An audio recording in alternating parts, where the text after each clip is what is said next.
Welcome back to the Low Budget LCS.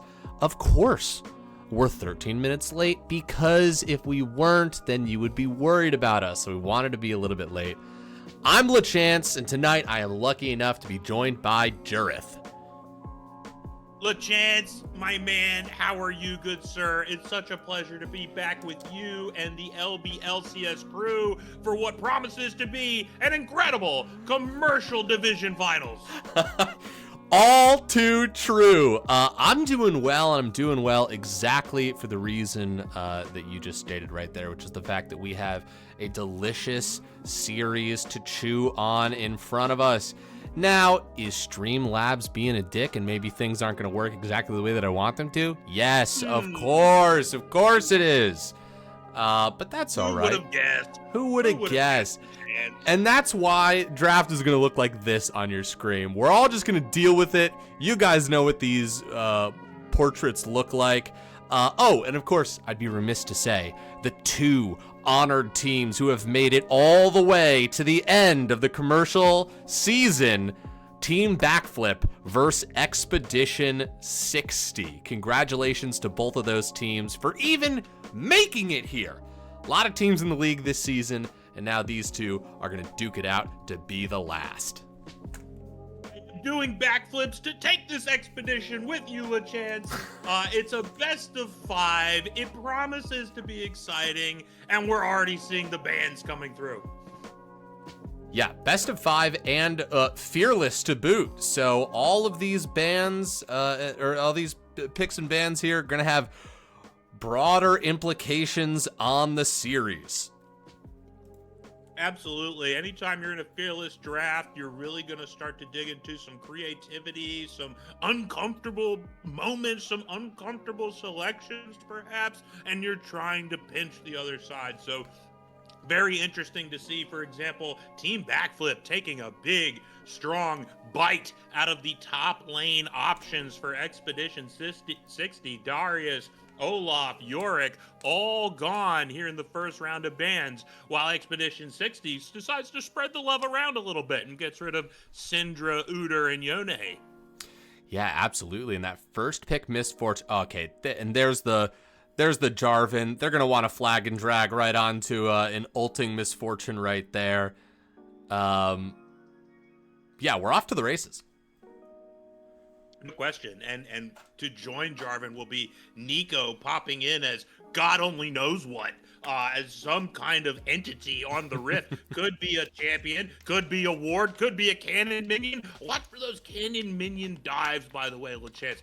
I had such a good time watching the Worlds tournament, of course, which led to a certain result. I'll even withhold the spoiler if you haven't seen it, but those who know what happened. And we saw the Nico dive under tower, turning into a cannon minion, able to take 6 cannon shots and walk away laughing over and over again on repeat in Worlds. Do our commercial league finalists have that kind of hands in them? Team Backflip, I can't wait to see what you got. Yeah, I mean, listen, I'm sure these two teams have, studied the World's meta. Of course, the World's meta, it often likes to borrow from the low-budget LCS, but they didn't get to cheat this year. Our finals were a little bit after the World's finals. I know that sort of threw, all the teams into a panic over there. But what can you do? At least now the audience can see true peak League of Legends played in front of them. 100%. It's never better than when it's low budget. Speaking of never better, Chasey BB has redeemed a caster compliment. Chasey, of course, my compliment, of course. Chasey, for those of you who don't know, Chasey actually invented the Nutter Butter. So, maybe some of you guys have some fond memories of munching on those. I believe they were 50 cents. Maybe they're 75 now. But yeah, the Nutter Butter. I mean, Chasey, thank you so much for giving me so many wonderful memories throughout my childhood for that just sweet, delicious treat. Thank you. Wow, that's a real contribution to society. We would be nowhere without you, Casey. Yes, absolutely.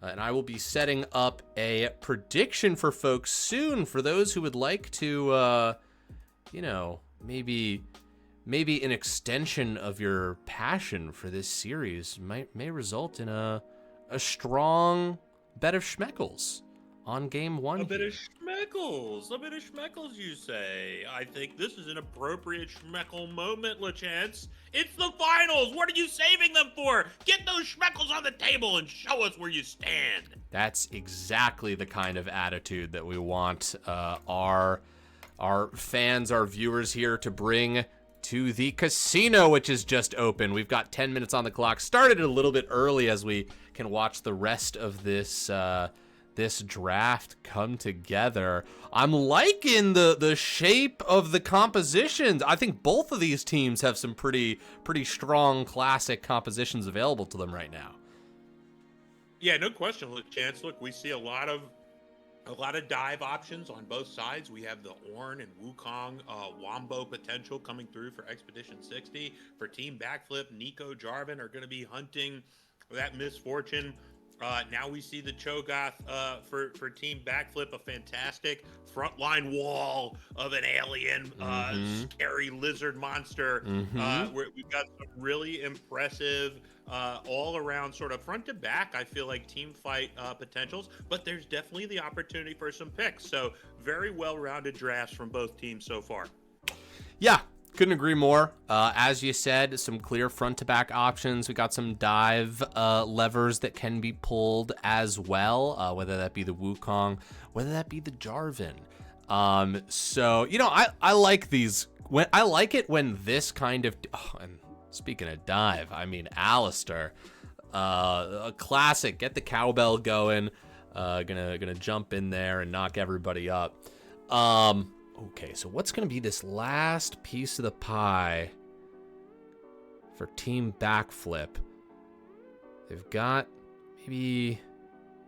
We're looking for a mid laner, LaChance. We need somebody who can go toe-to-toe with that scary, arcane-inspired Victor.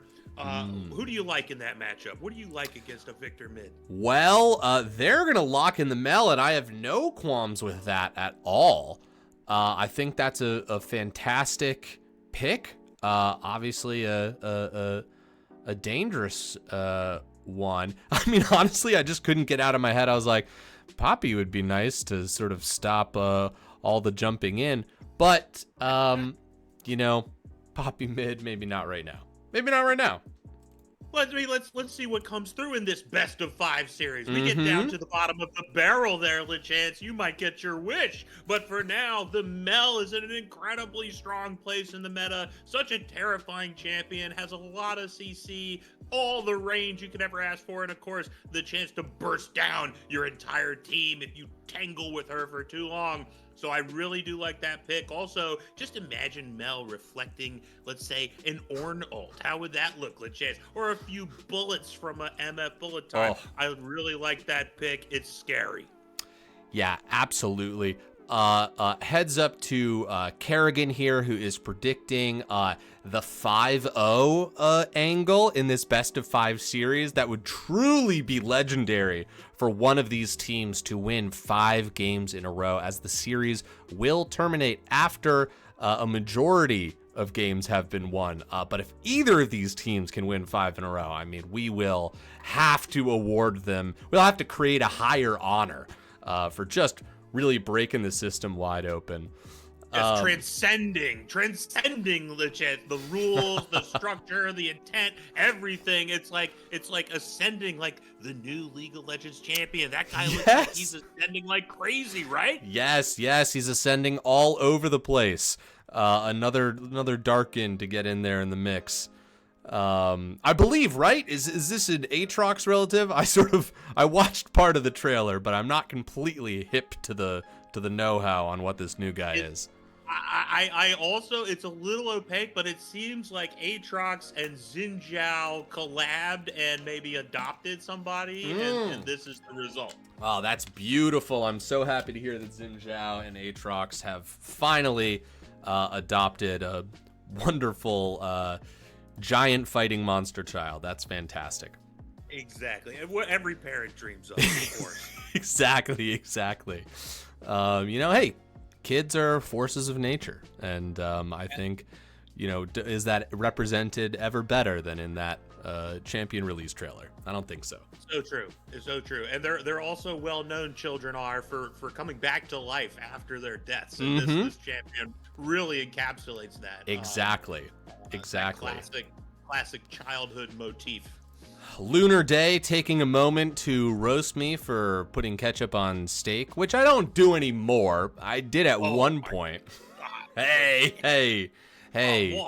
Oh, sorry. Sorry for using all the tools available to me in this world. I'm a bad guy for putting tastes together? Okay. Some poor steer had to die so you could desecrate its body with ketchup. You terrible. Whoa. The ketchup is the desecration? The ketchup is the desecration. Yeah. That's where it happens. Going very well before that. Before that, everything was fine. Okay, yeah, till I got into the restaurant and asked for some ketchup, okay? We were heading towards some seasoned butter, like things were looking very good for the steer, and then you jumped in with the ketchup. I do want to say, before we get too much farther, we kind of messed up our caster compliment with Chance. DC noted that they wanted you to say why Alice is the GOAT. And what I'll say is, Alice, we know you had an incredible role in that Nutter Butter creation. I mean, Chasey's out there taking all the credit, but you were there when the idea was born, right? So I want to give you your props for the Nutter Butter. It's a true classic, and you're an unsung hero. That's absolutely true. But your heroic song will be sung today because I believe the Alice of note here is the Alice star in the match. Hello. So we'll be able to see some incredible playmaking moments here from Alice, I'm sure, and I'm extremely excited to see this giant cow get into the mix. I promise I will not put any ketchup on this cow. It's all right. Did Sammy called me LaChain, which is actually fine. That's fine. Yeah, Sammy, you're great. We had a great conversation recently. And you appropriately helped navigate a scheduling issue and brought up something that I had completely missed. And it was genuinely very helpful. I was gonna roast you for a second, but actually you genuinely were extremely helpful. Thank you so much. You pivoted that into an actual compliment. Yeah. Sammy's pragmatism and effectiveness as a leader and a colleague. So that was a really genuine, heartfelt compliment. I like that. Thank you. Absolutely. Also, a shout out to Sammy's. Sammy's been interviewing people and tossing it out there on the YouTube channel this entire season. So if you want to get to know some members of the community, you can go to our YouTube channel, which maybe you didn't even know we had one. But we do have one, and you can go and check out the videos on that. One of the best kept secrets, right, LeChan? Yes. We try to keep that under wraps, but the cat's out of the bag. Our sort of media strategy is to never talk about the places in which we're putting things that people might want to see. We think that's sort of in poor taste. We want you to accidentally find something and be like, wait, what? What? Oh my God, why aren't they talking about this? So, that kind of moments we're trying to cultivate. Airtight strategy. Proven, really, over time in history. It's always the good way to go. What else we got going on here? Kagrin. Oh, I've been calling you Kerrigan. Yeah, I don't know. It just feels like that's what the name should be. And you can blame it on, dyslexia, maybe not taking enough time to read the word. But I think Kerrigan sounds great. But your name is Kagrin, and I'm sorry. Personally, as an OG StarCraft player, Kerrigan is always a great name, spelled a little differently, but phonetically identical to the great Sarah Kerrigan, Queen of the Zerg. Yes. And a Ghost in the employ of the Terrans. And so, Kerrigan, Kagrin, might be time for a rebrand. Kagrin, of course, a proud member, at least on occasion when we allow him to be, of the 4G sports community. Pleasure to have you stopping by, Kagrin, to spectate this best of 5 hopeful banger.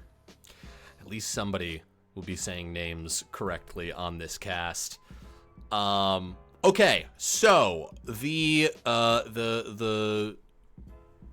casino's open. People can place their bets if they would like. But between you and I, are either of these comps calling out to you? And I want to know how you feel about the Wukong Ornn placement here.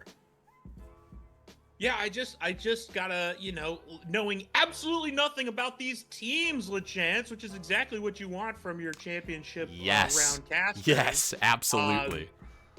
What I see is I see a very classic comp of the Ornn, the Wukong, Victor, MF, Alistar. I mean, you couldn't be more traditional League of Legends meta, and so that makes you feel good. That makes you think these players are probably very comfortable on these champions. Though I do love the unsealed spell book for Alistar. That's a little hip. That's very modern and fashionable, and it's very good. On the other side, we have Mel, a somewhat still new champion in the League of Legends, and of course Nico having an incredible season in the support role, pulling off all kinds of tricks and shenanigans. So I do feel like the squad, and I apologize, I've lost track of which team is which, but I think it's E60 is sitting on our classic comp, and it's the Backflippers who are going a little more tricky, a little more modern.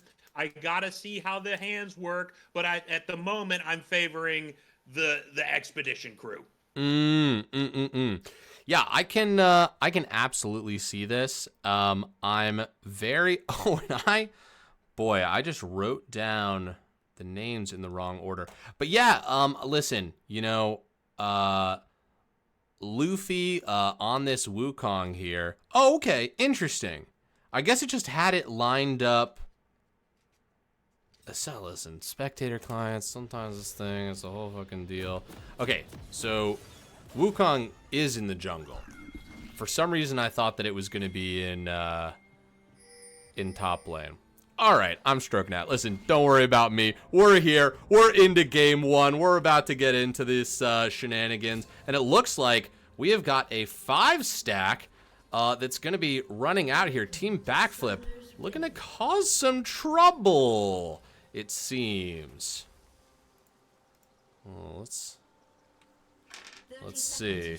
Okay, coming up onto this bush right here, trying to find Misfortune. Do they have any CC? That's one auto. Oh, great flash from Misfortune. Hey, that's what Flash is there for, all right? You burned it. They didn't get the kill. Well played. But I like the look. I like that they're searching for that right now.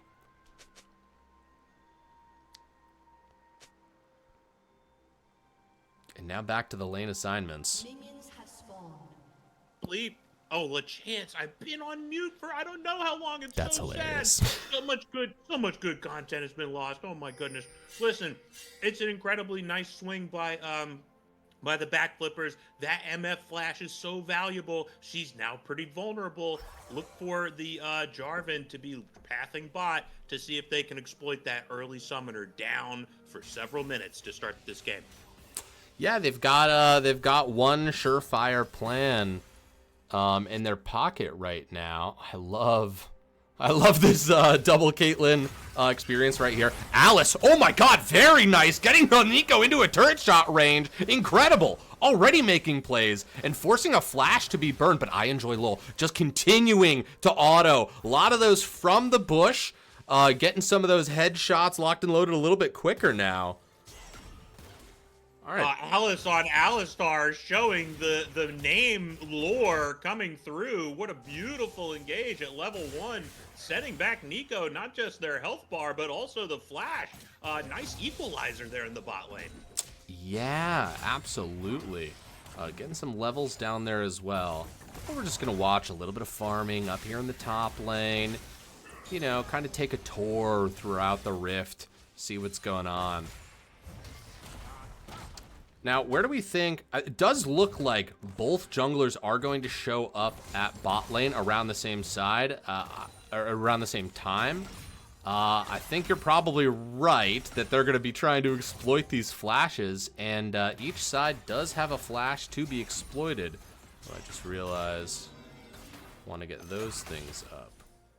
Yeah, this next wave is going to be very important, LaChance. How do Caitlyn and Nico, how do I Enjoy Lol and Zach manage this wave? Do they give J4 an angle to look for that MF, or do they continue to shove? Do Malding and Alice force them to shove, thereby keeping that flashless MF a little safer, knowing that Wukong's going to be lurking in the tri-bush very soon? It does look like I Enjoy Lol and Zach are creating some space, letting MF out, going to make them a little more vulnerable. No wards are yet placed in Jarvan's jungle, though. You see Alice moving up to do exactly that. Yeah, and they timed this perfectly. All right, nice. Yeah, clearing out the wards. Cat's out of the bag. Both teams kind of know what's going on here. But yeah, they timed that perfectly. They let them push up. Great wave manipulation right there. And now both junglers are just going to back off. Back to base, and then, I don't know, plan B. Plan B is usually back around again.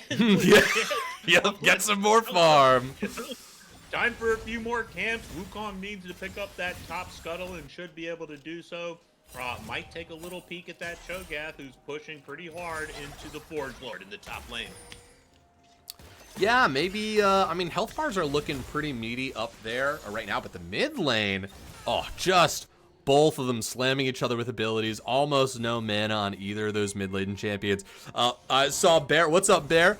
Bear saying, everywhere I look, it's Mel mid lane. Yes, absolutely. Listen, there's a reason we're seeing it right now. Luffy coming around. We are going to see a gank up here into the top lane. Little to no mana, but Ornn still gets the knockup, and very nice double knockup by Cho'Gath. A flash away. He's under turret range. The flash forward. Is it enough? It is not. Incredible. Nut drag swag, making it back home safe. I thought for a moment that the red buff burn might do it for swag, but it's not quite enough. That Cho'Gath double Q knockup absolutely saving his life, saving the time, the tempo. Look at J4 now invading into Wukong's jungle, knowing Wukong just used his flash. Yeah, absolutely. Looks like they're about to run into each other. There's a flag in track. For some reason, the camera does not want us to see this incredible fight. Luffy looking quite low. On the run, Victor and Mel pushing in to support their fellow teammates here as a play is being made and a flank happening as Ornn comes around. Here we go. Can they get the knockup? Very nice flag and drag right there. That's a low Luffy. Can they get the last bit of damage? One more auto would do it. The flash, the auto. Zach secures first blood. Although they're going to go down in return. 1-1 so far, but some plays are being made. A lot of credit to Luffy, honestly, for living as long as they did. That was looking very grim and could have very easily been one for none. Turning it into a 1-for-1 is a nice bit of trade, but of course, Jarvan gets the kill. Jarvan is sitting on 12 more CS than Wukong, having invested all that time ganking top lane. And so Zax is feeling very good heading into the sequence that should take us to our first objective fight around that dragon. Yeah, absolutely. And Luffy drawing that flash out really is massive. Jarvan, already a great playmaker, and just taking away that flash tool is fantastic. Foolish Sucka, very nice. All of these flashes, guys, they're being used at the right time. They've been wonderful. Yeah, great job for both teams, not being too reluctant to use that important summoner to save their lives. God, fearless Alice just walking forward, causing trouble, getting the stun off. That's how you're supposed to play Alistar. You're tanky. Alistar's such a frustrating champ to play against if you don't love it, because it can just walk at you, it can just walk away. Alistar is such a tanky, difficult to deal with support champion, and thus far Alice is having a major impact in the bot lane and now starting to move around the map a little bit. Yeah, and God, as this game gets rolling, Expedition 60 is really going to have just a bounce house available to themselves. The Wukong, the Ornn, the Alistar, so many ways to send people skyward. Somewhere there's a Yasuo yearning to be slamming down on their ult button. But not in this game, not yet. Not in this game, sadly. Victor, I'm gonna give you that. Ooh, another flashlet chance. Beautifully done by Zodex. How many flashes are left? It looks like only Caitlyn, and Nico. And now, of course, MF and Alistar both. The bot lanes retain their flashes. Everybody else is immobile. Yeah, bot lane's in a good spot with those sums, but look at the damage on that turret. We haven't been looking in a little while. There's the ult coming out from Misfortune. Oh, and an ult from Caitlyn draws out the barrier. She's going to survive that one. Nice play being made here on the Grubs. But yeah, we're just seeing the pressure down in the bot lane as Caitlyn and Nico have just been able to slam wave after wave, and just great range on this Caitlyn here, able to get all those plates. But they're able to do that because there's no pressure on the bot side because it is on the top side getting these Grubs. A decent trade, you assume, swapping first objective over for some additional turret plate gold for Caitlyn. Misfortune, of course, very difficult for them to stay under that turret in the face of such long-range poke that Caitlyn and Nico possess. And now we're going to find out if the expedition or the backflippers can pop this dragon. Yes, indeed, and they're going to get it, and they're also going to get Foolish Sucka, who I respect, walks down, drops the ult in the dragon pit right there, just sees, hey, it's a lot of people grouped together. I can do AoE. Let's see what damage I can do. But Team Backflip, great communication, are able to take the dragon and just turn and pop them. Yeah, I differ a little bit from you on that, LeChance. I think Foolish Sucka needs to recognize that, look, your team is not going to get there at best. You're just down your ult, probably not snagging the drag for it. And at worst, you are also going to pay with your life, which is exactly what happened, losing a lot of lane priority. So Mel is going to be feeling very good now. Zodex in a strong spot for the next few minutes in the mid lane. Yeah, let's see what this next play is gonna be. Jarvan, I thought Jarvan was maybe gonna push in a little bit, but I'm loving these roams from both Alice and Zakim. Both these supports have been exactly where they need to be, doing a great job of supporting their teams and the plays that are being made all over the map. Let's see if we have a little bit of a 1v1 going on here. Zudix pokes a little bit of damage, backs off. We got a fight in the top lane here. That's the knock-up as Beast sends Nutdrag Swag skyward. Also, doing an incredible job farming up here. 12 CS lead. Oh, that's the play. Absolutely. The knock up, the engage. Al's coming around as well, cutting off the escape. And they do find I Enjoy Lol, taking the Caitlyn out of the game. Taking Caitlyn out, taking Caitlyn's flash down, and looking for a little more on Zach. Oh. Zakim. Get there. No. Incredible fadeaway stun there. Okay, the horn's being called. Everyone's feeling like fighting in this minute right here. Oh, it's gonna get the CC, but doesn't get the knock, but it's actually trapped a little bit on the other side. Will one more do it? Oh my god, that was incredible from Cho'Gath right there. Zudex living a little bit longer. The Caitlyn ult coming through. God. Oh, God. It's feeling spicy, LeChance. It's feeling spicy. Each of these teams not at all afraid to risk a little bit to try to gain a lot. Up on the top lane, Bakuda Beast looked like they had an absolutely beautiful 1v1 kill on Swag, and yet a little whiff of the pillar dive fails to knock up. Ultimately does come away with the brittle kill, but the tower's enough with Beast stuck behind their own pillar, eating some tower shots. Nonetheless, a 1v1 in the top lane. Spiciness in the red side jungle of the backflippers. I mean, we have so far, not quite yet a certified banger, but LeChance, we're on our way, baby! We absolutely are. Another good sign of a certified banger is the fact that the gold is pretty even. Right now, both teams scaling pretty similarly. Whew. For a second, I thought Zakim was somebody else. But we do have Alice trying to flank here a little bit, but Zax is going to cut them off. What can you do to the Alistar? The Wukong's walking around there as well. We have all the makings of a play, of a big fight, but no one wants to pull the trigger just yet, and that is probably smart, because under 90 seconds till this next dragon shows up. Yeah, I would not blame them at this moment, LeChance, for saying, hey, let's take a breath, everybody. I mean, it has been a frenetic few minutes since that first dragon fight. We're almost ready for our next dragon fight. Let's talk about some vision. Let's talk about some wave states. Right now, I see a lot of blue wards behind the dragon pit, but none on the other side. Meanwhile, I see red wards in the blue jungle, so you have to give a little bit of an early vision advantage over to the team Backflip.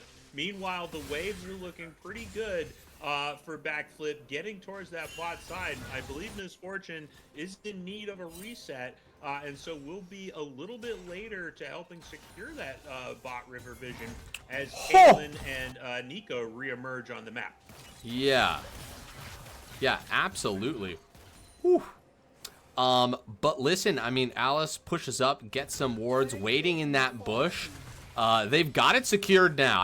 I believe they swept it. They know there's no vision there. And that's going to be a great place for Alistar to make a play from. But it does look like Caitlyn just pushed them off of it. But people are gathering on that dragon. Team Backflip is not going to have Zodex for another few seconds. Zodex having to finish up the wave mid, but it looks like people are going to go a little bit slow here. Just continue clearing out some wards. No teleports on the top laners either. All right, there it is. Zax is going to dash in right there. Look at that. The Nico ult coming down as well as Luffy's in the backline, but doesn't quite have the damage just yet. But you know who does have the damage? It's the Misfortune. Massive shredding through the team right there. And Exhaust going down, and I Enjoy Lol. Flag and Drag going back in. I Enjoy Lol does still live. That's the double kill for Misfortune. And Caitlyn ulting from way back there. Pulls out the barrier. Very nice dodge. Oh, have to wait out the reflection right there. Misfortune goes down. That's a double kill. Foolish Sucker flashes in, and he gets the kill on the Caitlyn. That fight just could not stop, as now Expedition 60, with 2 members left, they're going to try and go for this dragon. You think Nico's going to show up in time to cause some trouble? I don't think Nico has enough tools left, LeChance. The ultimate is down. Heal is down. Only flash remains. Your rest of your team is not going to make it in time. This is just going to be a clean take for Luffy. Yeah, absolutely. A clean take for Luffy, but also a clean fight for Luffy. Oh, but hold on. Now people are showing up. That's the flag and drag. Now they're on top of Luffy. Nice, using the clone to get out of there. Great fight from him right before the dragon. Really persistent on that back line. Did pull back when was necessary and re-engaged as well. Not with full health for basically the entire time. So it's a hard thing to do, to judge how much of your health bar you can throw away, but he was navigating that really well. Well, and that's where that Sundered Sky is such a valuable item on a champion like Wukong. That critical hit plus healing that you get every time you just bop a champion for the first time really prolonged Luffy's fight window and gave them the chance to bait out a lot of abilities. The key moment for me in that fight, LeChance, the Zakum Nico ult. I don't think it hit anybody. Yep. I think it whiffed everything. It did, yeah, it didn't hit anybody. But of course, everyone collapses, right? Getting ready to pile on it. And that's like Misfortune's wet dream. Like, yeah, I'll walk in and ult everyone diving on top of that Nico. Oh, give me a nice target to aim for. That was the key moment for me. The Victor coming in as the last champion in reserve, full health, able to clean up the fight and ensure that the Expedition 60 crew had enough HP to take down that dragon without a problem. Yeah, absolutely. Not a tower has fallen yet either, by the way. The Rift in its original form here, as they're going to go for this Rift Herald. We've got a lot of members around that Rift Herald. Ooh, Zudex taking a little bit of extra damage right there.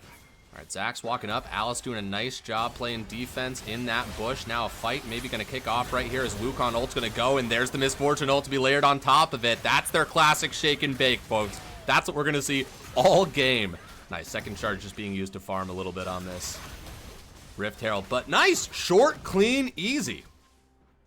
Very easy, very clean. Zach's a little separated from their team. But Alice going in deep, but they're going to be cut off. Very nice Nico ult right there, gaining some space. 2v1 up here in the top lane, Nut Drag Swag. Guess the camera doesn't want to see what happens there. That's all right, because a pink ward got taken, and that was very important. Very important. We know that pink ward's gone. Now it looks like the Rift Herald is being immediately dropped into the top lane, and down goes that tier 1 top turret. Yes, indeed. Who was it? Somebody has already called that this is going to be a 5-game series, and I could see it, quite frankly. Looking for a double charge. I don't think the Rift is going to quite make it to that mid turret. Nope. But Beast coming around. Well, and that was all made possible, LeChance, by a slight misstep by Zax, getting into that Rift Herald pit while being a little lonely and without enough vision. Not enough vision in the bot side there. Had Alistar just waiting for them in the banana bush, and Alice, very patient, does not reveal themselves until Zax stands right on top of them, and really just made it completely a turkey shoot, you might say, for MF with that bullet time ultimate.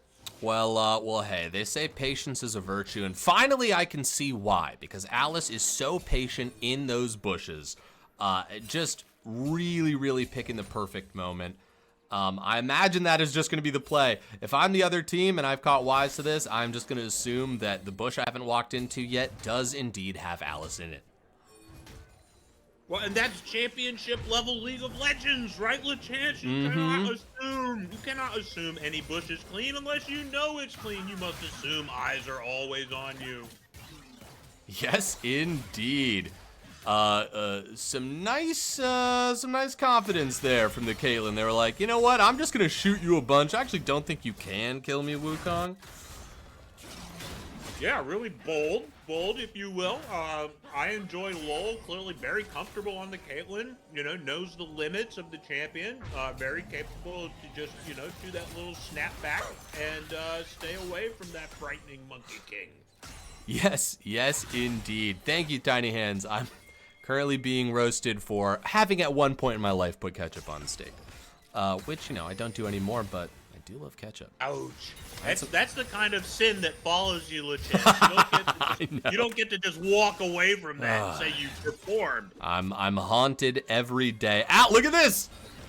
Walking out of the jungle, Alice. Alone at that moment, but no longer. Alice alone. Oh, Otacon being nice. LeChance. This is always terrifying to me. Anytime you start Otacon with 5 of the enemy teammates on the map, you are risking not only your lives, but your entire game. And Beast and Foolish Sucka are here to contest it. Whoa! But they got interrupted. Red team is going to get it. This fight's going to pop off right here. Look at that Misfortune ult being layered. Zakham's being forced to push off on the side. Oh, Foolish Sucker. Perfect laser across the bow there. Zodek's got to keep kiting. Zakham did what they could, but that Nico ult didn't land in time, and Nutdrag Swag gets it! Whoa! In the 1v1. Very impressive, but still, that is going to be 4 members of Team Backflip taken down. 4 for 1 in the favor of Expedition 60, and I gotta tell you, LeChance, I like where the Expedition crew are sitting right now. When you go for that Otacon, even if you get it, if you lose your entire team for it, you give up so much to the enemy team. Not only the gold of your desk, but the gold of your towers, the control of the map, the vision, the setup for the next objective. It just becomes so hard to bounce back from what is a near ace of Team Backflip. So while I respect their aggression and their feeling that they need to do something, I do wonder if they may have paid too high a price. We will find out as the next dragon is not up for another 4 minutes. Yeah, absolutely. And that was without the Ornn ultimate hitting as well. It was with a slight snafu in the beginning of that team fight, and yet still they were able to allocate all those resources up there and almost get that clean sweep. What is next? What's the next thing right here? We have no giant neutral objectives to fight over just yet, so I guess we are back to fortification duty. If you're Team Backflip, you're saying, hey, that last fight didn't go the way we wanted. We need a little bit more money. We need to fill our coffers, and we can do that by these lovely little minions that are marching their way towards us. So I think I'd want to see, Team Backflip doesn't need to totally turtle right now, but they do need to be a little bit careful because Alice is out there hunting. There's the knockup, but look at that, the flag and drag. Very nice, forcing the flash from Misfortune, pushing them off. Alice, here we go, 3 people up together. That's going to be the Misfortune ult. It's actually going to connect. Oh, with the clone right there. I got tricked. My bad. Wukong getting the nice knockup. The teleport coming through. Zach's looking quite low. Oh, double junglers taken down there, and Misfortune no longer has a front line as they too shall fall next. And hey, that's a 2 for 2. Wouldn't you look at that? Actually, not a bad result for Team Backflip. It's not just a 2 for 2, LeChance. It's a 2 for 2 with all kinds of champion bounties attached to it. Misfortune had a nice bounty. Wukong had a nice bounty. Those are now in the pockets of Team Backflip as Beast attempts to escape. I think, no, may not make it out. Here comes I Enjoyed LOL, gonna help clean it up. They're gonna live for quite a while. And Alice does show up. I understand the beginning of the channeling of that teleport. Gotta force the flash. Okay, Alice is gonna get out of there. Jurith, tell me what you think of this. Our TikTok reporter, Bear, has said that TikTok has told them that if you get Otacon, you have an 80% higher chance to win the game, according to the stats. Do you think the trade-off is going to be worth it this game? Will the Otacon lead them to victory now that they have that 80% buff to their victory chances? I think, LeChance, that is a stat in need of some context. Is that an Otacon that you take without losing your entire team and 3 towers after it? Right? Like, there is definitely more that needs to be said. Oh, Misfortune going down, standing alone in the mid lane. Listen, right now, LeChance, it's all going, other than now Luffy taking down Nutdrag Swag. But for the last 2 minutes, it was exactly what the doctor ordered if you were Team Backflip. You were able to put a number of champion bounties in your pocket. You were able to get a nice fight in the top lane, taking down 2 more bodies in the Ornn and the Alistar. I mean, you have a lot of good things happening. You have closed the gap now. It's only a 4.5k gold lead for the moment. Yes, indeed. I Enjoy LOL able to get out of the CC, but that gravity well just keeps on chugging. Zax, very nice, takes out Foolish Sucka. Got more teleports coming in.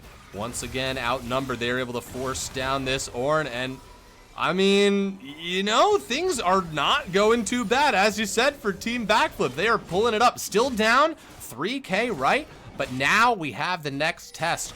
Under 30 seconds for this next dragon to appear. And both of these teams are going to want to show their mettle there. Well, and this is going to be a very interesting drag contest because look where both junglers are. Wukong is just leaving the base. J4 is just leaving the base. We need to secure some vision. These teams have been fighting with such might and fury that we have kind of forgotten about the ward situation. There are virtually no wards near that dragon right now. Nobody knows where anyone's going to be. Who is going to be able to get into position? Right now, it kind of feels like Team Backflip has the early advantage in the upper hand. Alice caught out in the bush, and Zax is just going to go ahead and start it. It just goes to show like how things can feel in this game. Team Backflip is down 4K, but I agree. It does feel like they have been making things happen here. But this is going to be, okay, they go over the wall. Luffy goes for it. Red team is going to steal it right there. That's Nico ult into the back line. A fight on many fronts here as, whoa, massive Misfortune ult connecting with 2 to 3 people right there. Zakum still in the bush. Nutdrag Slag looking low. Zudix looking low as well. A flash over the wall. They're going to pick up that kill. Oh my God, a 4-for-1 triple kill for the Ornn. A beast indeed, as things do not go the way that Team Backflip needed. But once again, they do secure that objective. 2 to 2 on dragons. Great job by Zax securing the dragon in the face of a very hungry monkey being piloted by Luffy, almost able to snatch it away. But once again, the composition of Expedition 60 just feels so natural, so smooth. The front to back fight, very powerful, and then the MF able to just free hit on the back line, set up a perfect bullet time ult, once again sending the majority of the Team Backflip back to the gray screen, and now freeing up a dragon for Baron trade. I think they would take that every time, LeChance. Absolutely a good move. Absolutely the right decision here. Now we're going to see how they use it, because they're in a position to crack the base. Hey, that's good for all sorts of reasons. Well, let's look at the gold, LeChance. A moment ago, it was 3K gold diff. Now it's 9 in the blink of an eye. A 9K swing, or a 9K lead, rather, for the side of Expedition 60. So they now have the Baron push. They have a lot of options on how to use it. It looks like they're maybe setting up sort of a 4-1 angle with Ornn splitting to the bot side and everyone else gathering around the mid.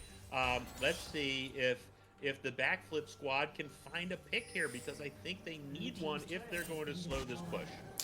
Yeah, yes indeed. Zudik's running some guerrilla operations in the side lane, or in the jungle right here. That's going to be a big Nico ult. They'll connect with 2, but do you have the follow-up damage? And Zax is on the back end here, but the rest of the team had to pull off. Yeah, as you were saying earlier, LeChance, I'm not sure we're in a full turtle moment, but we're pretty darn close, okay? We've got a lot of purple minions walking up the lanes here for Expedition 60, and as I look across the champions, I see a lot of power, a lot of strength on the side of E60. Yes, indeed, and Zax, is going to get knocked up by that Ornn ult, and we've got Misfortune on the other side, dropping the ult as well, but that's actually pretty big, ult being dropped right there, and Alice is going to be the one that gets caught. That execution coming out from Nutdrag Swag, just picking up 1 kill, even in the face of a Baron push. LeChance, I'm having flashbacks to the great television series Players, in which Cream Cheese saved Ogma with an ill-placed Alistar knock. Did Alice just save Zax by bumping them over the wall and giving them? I mean, I would like to see the replay on that, because I kind of think Zax was dead, but Alex bumped them to a safer position, and then Alice and Luffy were kind of left without anything to do, standing in the choke point, taking a lot of damage. So a bit of a fortunate turn for the Backflippers. And, you know, I think it's no real harm done. You lost your support. That's kind of lame. But it does slow down the Baron push. It lets you take a breath if your team backflip. And now they've gotten the waves in a reasonable position, and all their base turrets, at least, are still standing tall. Yeah, absolutely. Not the end of the world, but it did kind of stuff the push in that moment there. So, I mean, once again, kind of after losing 4 members for an objective, Team Backflip has weathered the storm completely.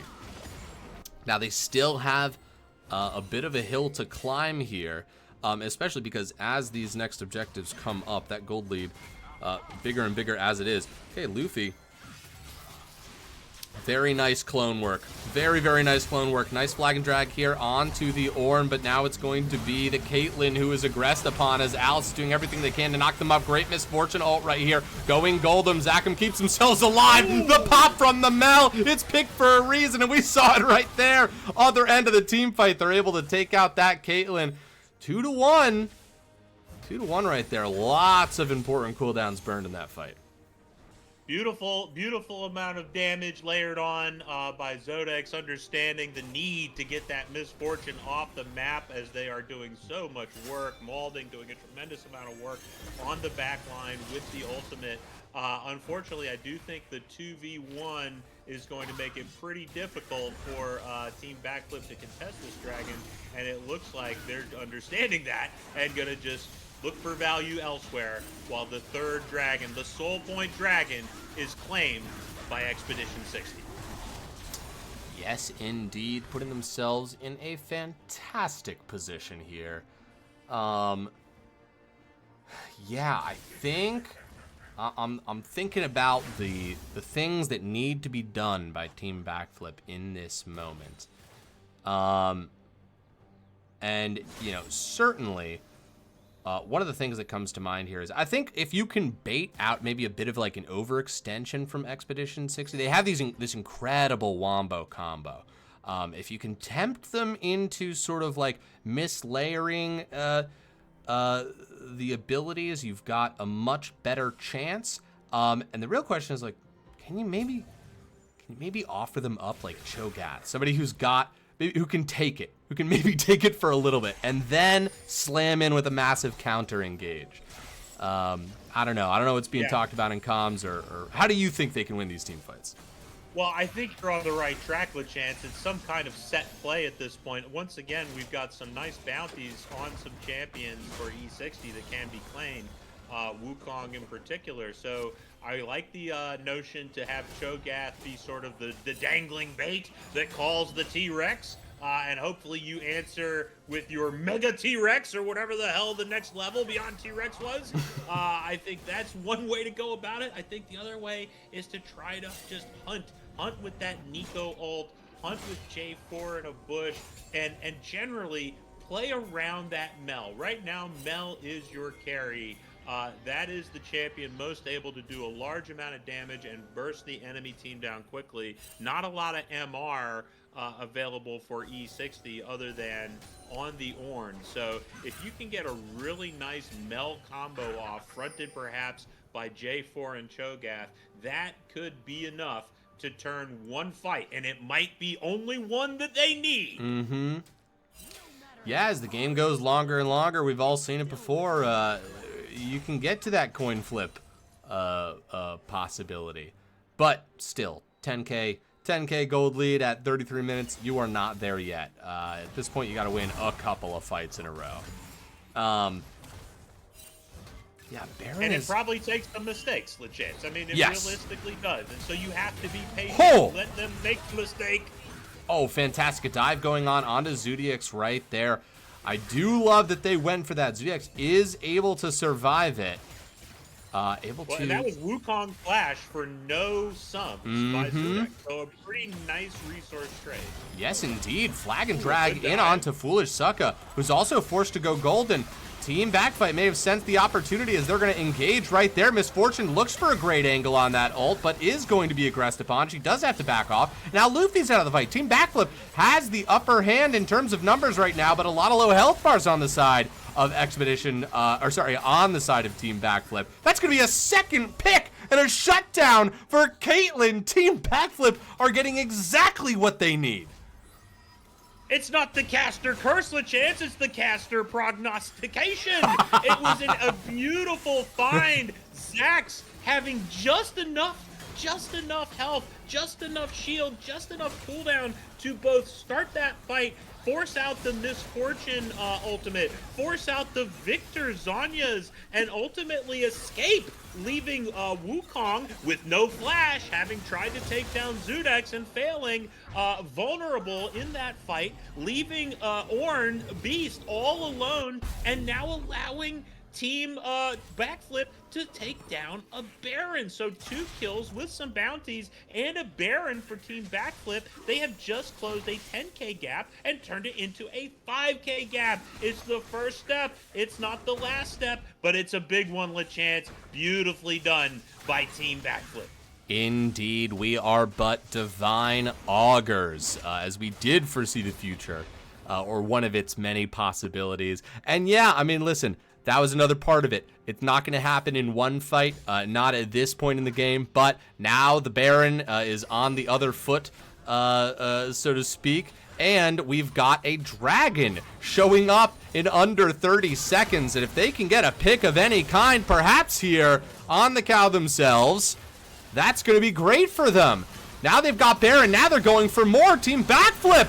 Oh my goodness, that Misfortune ult is so big. Holy shit, it shredded their entire team. A triple kill for Misfortune. Oh my god, absolutely massive. Just stand in the face of death and fire off from the hip like that. And now Team Backflip must flip their way out of this situation, as well as Nut Drag Swag is looking quite low. Can Beast get that very last kill? Oh, it's so hard, but they do indeed get it. That was insane! Molting! My headphones fell off of my head. Jesus Christ, they're gonna get this dragon too. That's gonna be Soul. Caitlyn pushing in the mid lane. Everybody doing what they can right here. Chance of MF, your dreams or your nightmares, depending on which side of it you are on, into a choke point, nowhere to go. Everybody fully committed, and the bullets are flying, and the bullets are hot, and the bullets melt down. Team Backflip, melt down the Soul Dragon. It's an absolutely massive triple kill for MF and a team quadra for Expedition 60, handing them the Kentech Soul and a big power spike as we head towards the end of this incredibly exciting Game 1. Yeah, that was a real Jesus take the wheel moment. I imagine that Malding just sort of took their hands off their keyboard, took a sip whatever they were drinking during the channeling of that ult, because hey, you're not going to escape, right? They're right in front of you. You just let that thing run out as long as you can. I really don't know what's going to happen in this game. I feel like, you know, we've been looking at numbers a lot, but Team Backflip's been doing a lot of things in defiance of the numbers. But that was, I mean, Expedition 60. Whoa, that's what they needed to do. Oh, it was absolutely gorgeous. And as you referenced the numbers, LeChance, it was a 5K game before that fight. It is a 5K game right now, okay? So the numbers did not really change. The big give, of course, is that Soul Dragon. You definitely like to see that if you're Team Expedition 60, and you definitely like the message sent by the Misfortune ult. Hey, you better be afraid of us. Do not come diving unless you know you're walking away. Yeah, that, just for some reason, just now noticing all of the items that Misfortune has, and that makes sense. There really aren't that many things that can withstand a full channel of that, let alone when your entire team is grouped up together, being knocked up to Kingdom Come by Alistar, Wukong, and Ornn. The vision, it is clear. They know exactly what they need to do. What do we got next up here still? Once again, back to this point, that was a good flash. That was a good flash. If they get caught, they are gone. Yeah, good instinctive sense by Alistar that they had taken one step too far. Alice recognizing the necessity of that flash, but of course, now they're an immobile cow. Yes, indeed. And what have they caught here? It may well be a monkey in the jungle, as Luffy also flashes away. Actually, gets some pretty important cooldowns. Oh, very nice. The Ram is okay, trying to find their way back to allied lines. Luffy dip ducking and dodging, but they are going to get taken down. Can't dodge those Caitlyn autos. Zax, very nice with the slow. Malding responding with one of their own and a defensive teleport, as Foolish Sucka knows they're needed in the mid lane. If anyone can clear minions, it's going to be Victor. And of course, we have a Misfortune ult. Right there, gonna clear out that wave. Don't even sweat it. Instantly clears out the wave, LeChance. It's a really terrifying demonstration of how strong that Misfortune ult is, that it took these late game minions and just deleted them instantly off the map. But another great little series of events for Team Backflip, catching out Luffy, following it up with a catch of Alice, and now Zax in a little bit of a trouble spot, but of course is J4, so is able to flag away without too much trouble.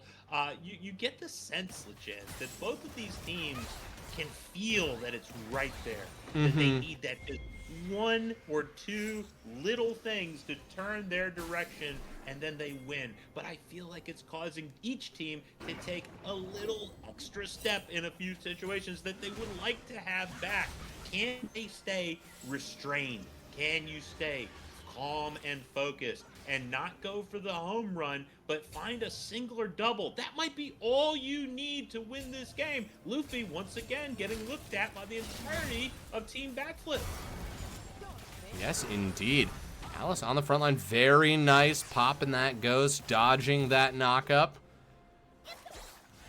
Oh, Ornn maybe walking around. I mean, this just has all the makings of a big team fight. Massive reflection from Zudex there, but they're going to dive into the back line. Foolish Sucka walking up. There's the Misfortune channel as well. Got a couple of people in it. Zach's going to have to back out. Nut Drag Swag just kind of tanks it, and Foolish Sucka's looking so low here, but the damage from their teammates able to push them off. Was that the clone? Did the clone just get killed? Not 100% sure. In the back line, that's a double kill for Misfortune, who's going to flash forward. Oh, Caitlyn! Will she get it with the last ult? Oh, she's got GA! Yes, GA! Foolish sucker trying to go for the outplay, but it's gonna be Team Backflip, who once again, in defiance of gold leads, they're still down, by the way, still down 2K, and they don't have soul either, but yet somehow, against all odds, Team Backflip are the one who've come out on top. Oh my God, are they gonna end the game right here? 17 seconds. Wait, this is crazy. They are only going to, if they end here, they're only going to end up because of the turrets that they're taking at the end. Oh my God, they've done it. Oh my God, they're still down. They're still down 2,000 gold and 2 dragons. You can never count Team Backflip out. That's crazy. LeChance, it's masterful. What a masterful display of patience and selectivity and finding your moment by Team Backflip in the latter 15 minutes of this game. They looked totally down and out. They were down 10K. They were sitting on soul point, and they ultimately are able to get just enough, get a few extra kills, put some of those bounties in their pockets, catch some people walking where they should not be walking, and it leads to a decisive, a monumental, an incredibly encouraging Game 1 victory for Team Backflip. Yeah, absolutely. I mean, this is just a clear sign that there is always hope. You know, never count yourself out here. Wow. Caitlyn damage was massive, absolutely massive. That entire game, just huge. Okay, talk to me about Game 2, Jurith. What do you think? Oh, what do you Game think's 2. gonna go on here? Game 2 is such an important game if you are Team Expedition 60. I mean, you have to win this game, don't you, LeChance? Yes, of course, you could engineer the reverse sweep, but after feeling like Game 1 was yours for the taking, it was within your grasp, there was nothing stopping you, it felt like, from taking that game down, just a question of time and opportunity, and yet to turn it around and lose after having a 10K gold lead, massive control of objectives, a lot of early towers, you are now saying, okay, we need to get this ship right back where it was. We have a lot we felt very good about, right? If we're Expedition 60, we were in the driver's seat in that game. We have to return to that place, but this time, hold on to that lead. Stay disciplined. Do not give over those bounties, and do not let the game go so long that the gold starts to be irrelevant, which is exactly what happened here. Caitlyn on 5 items, just as good as any MF with the massive bullet time ults. Yeah, God. I am so pumped to see how this plays out. Also, not for nothing, Mel was talked about a lot coming into this game. It was massive, but that's off the table now. We ain't got no more Mel possible. In fact, none of these champs are we gonna see. So just got to go back to that well, see what else you can pull out of it. Okay, I'm gonna go catatonic for a small moment as I move everything around, but it seems like James the Pig has redeemed a caster compliment, which I will toss over to you. Well, you know, James the Pig, as everybody knows, is the most delicious form of James.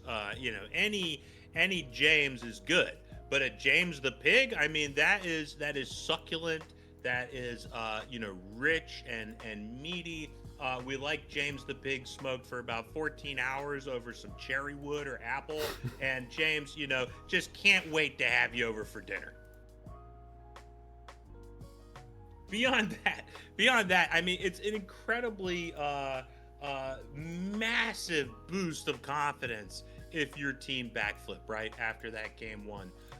What an achievement, honestly, to be staring what appears to be, if not certain defeat, certainly likely defeat, staring it in the face, knowing that you are down an enormous amount of gold, watching those MF ults come through and just wipe out large portions of your health bars in your team, and nonetheless staying strong, staying calm, getting some opportunities to contest some objectives, but even giving them when they had to, knowing that there is still an opportunity to pull off big plays and put some of the gold and some of the tempo back in their pocket. I was really impressed by Team Backflip's discipline in the latter parts of that game. There were a couple moments where I thought maybe, in particular, that triple kill for MF in the red jungle of Expedition 60, where I thought Team Backflip may have sealed their fate. They killed the Alistar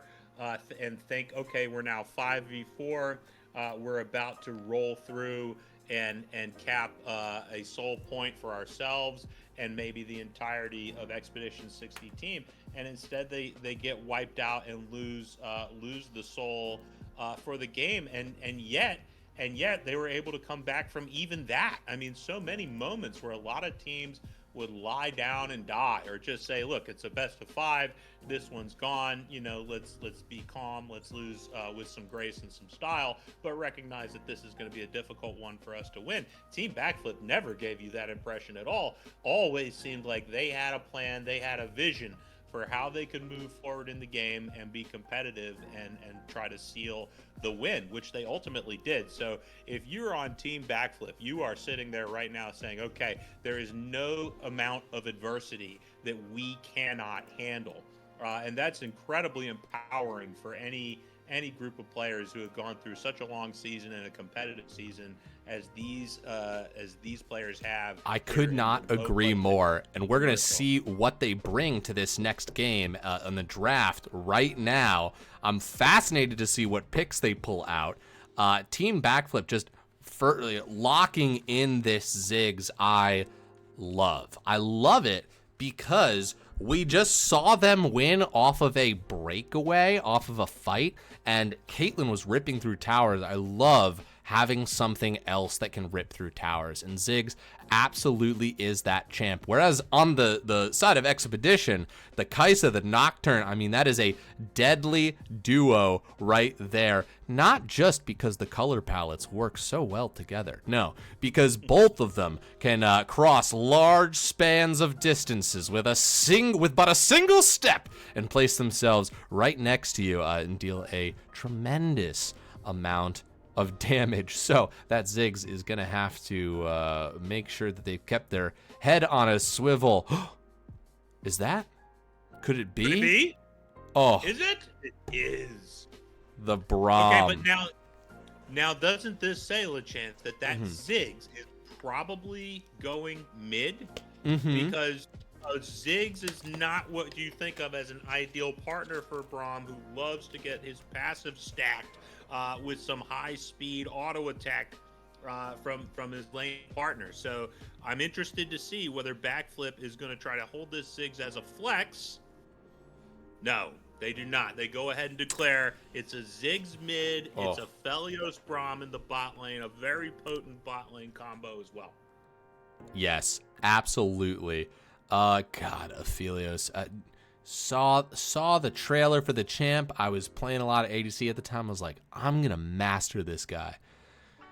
Didn't happen, folks. I'm pretty happy on Ashe. I'm pretty happy on Tristana. That's kind of where that's where I belong, and I'm okay with that. Hey, Poppy, I was talking about it last game, and it's not here for the same reasons, but it's in the game, and I think that's fun. Yeah. Poppy. I think we knew, LeChance, that Poppy was coming through. If only to make you happy. Somebody stream sniping it. They're saying, we have to get Poppy into this game. Let's put a smile on his face. Why not? Exactly. And it's going to be great protection for Kaisa for whatever sort of dive Team Backflip does decide to come up with, which right now they're a little light on. So I'm very interested to see what jungle and top lane selections they make that are going to be sort of answers to what right now is a very scary amount of dive, as you alluded to in the Nocturne Kaisa ult combo. Yeah, absolutely. We got our second round of bans coming out through here. Saying no to the Mordekaiser, saying no to the Orianna. What else? What else are you going to say no to? They're taking their time. This is interesting. Oh, the tension. the debate. There's all the way, and it's time. Okay, I think that the fact that there is a debate, there was no hesitation on those that first round of bans there. So the fact that they were having a discussion, on the very back end there, I like it when teams use all their time. I like what Team Backflip is doing the same thing right here. But it shows that they're having a conversation. They're willing to be flexible. They're willing to place their bans rather than having them preset. And I think that shows that both of these teams are teams that can think on their feet. And now for the picks. It's so important in Fearless Draft, LeChance. You cannot willy-nilly your bans. You have to think about what your enemy likes, what works with what you have, and what's left on the board. Great job by both teams putting a lot of thought into those last bans. Yeah, Fearless is an ever-shifting puzzle. Vigar following the purple-blue color palette of Expedition 60. I am picking up what they're putting down, and it feels delightful. And a fair bit of purple-blue on the side of Team Backflip as well. So we're going to need to make sure everyone's wearing their jerseys, shirts and skins. We got to be very clear here because there are going to be a lot of midnight colors roaming around the map in Game 2. Yeah, this is why you should have an away colors, away jerseys. The Malphite. Okay. I like it. I think Malphite, it's just the simplest of champions, and it's just so delightful because of it. Well, we said we needed some dive for Team Backflip, and so we picked the incarnation, the embodiment of dive, the metaphysical expression of dive. It's the R button Malphite. Ooh, Lilia. Looks like Nico. I see how you get there, LeChance. Oh, that was in the last game. The last game made such an impression on me. I'm still, I'm stuck in the past. Nico and Lilia are hanging out though, right? Off in a beautiful woodland forest next to some stream. That is hitting hard. Yeah. What other pairs of friends do we think are on the Rift right here? I feel like Kaisa and Nocturne they could hang. Yeah, they could hang, and Vigar could pop in with them, a little bit. He'd be waddling far in the back, of course. Yes. As they go charging ahead. But the spooky vibe is there for all three of those. Yes, indeed. Now that everything's been picked, I am going to get that prediction out there.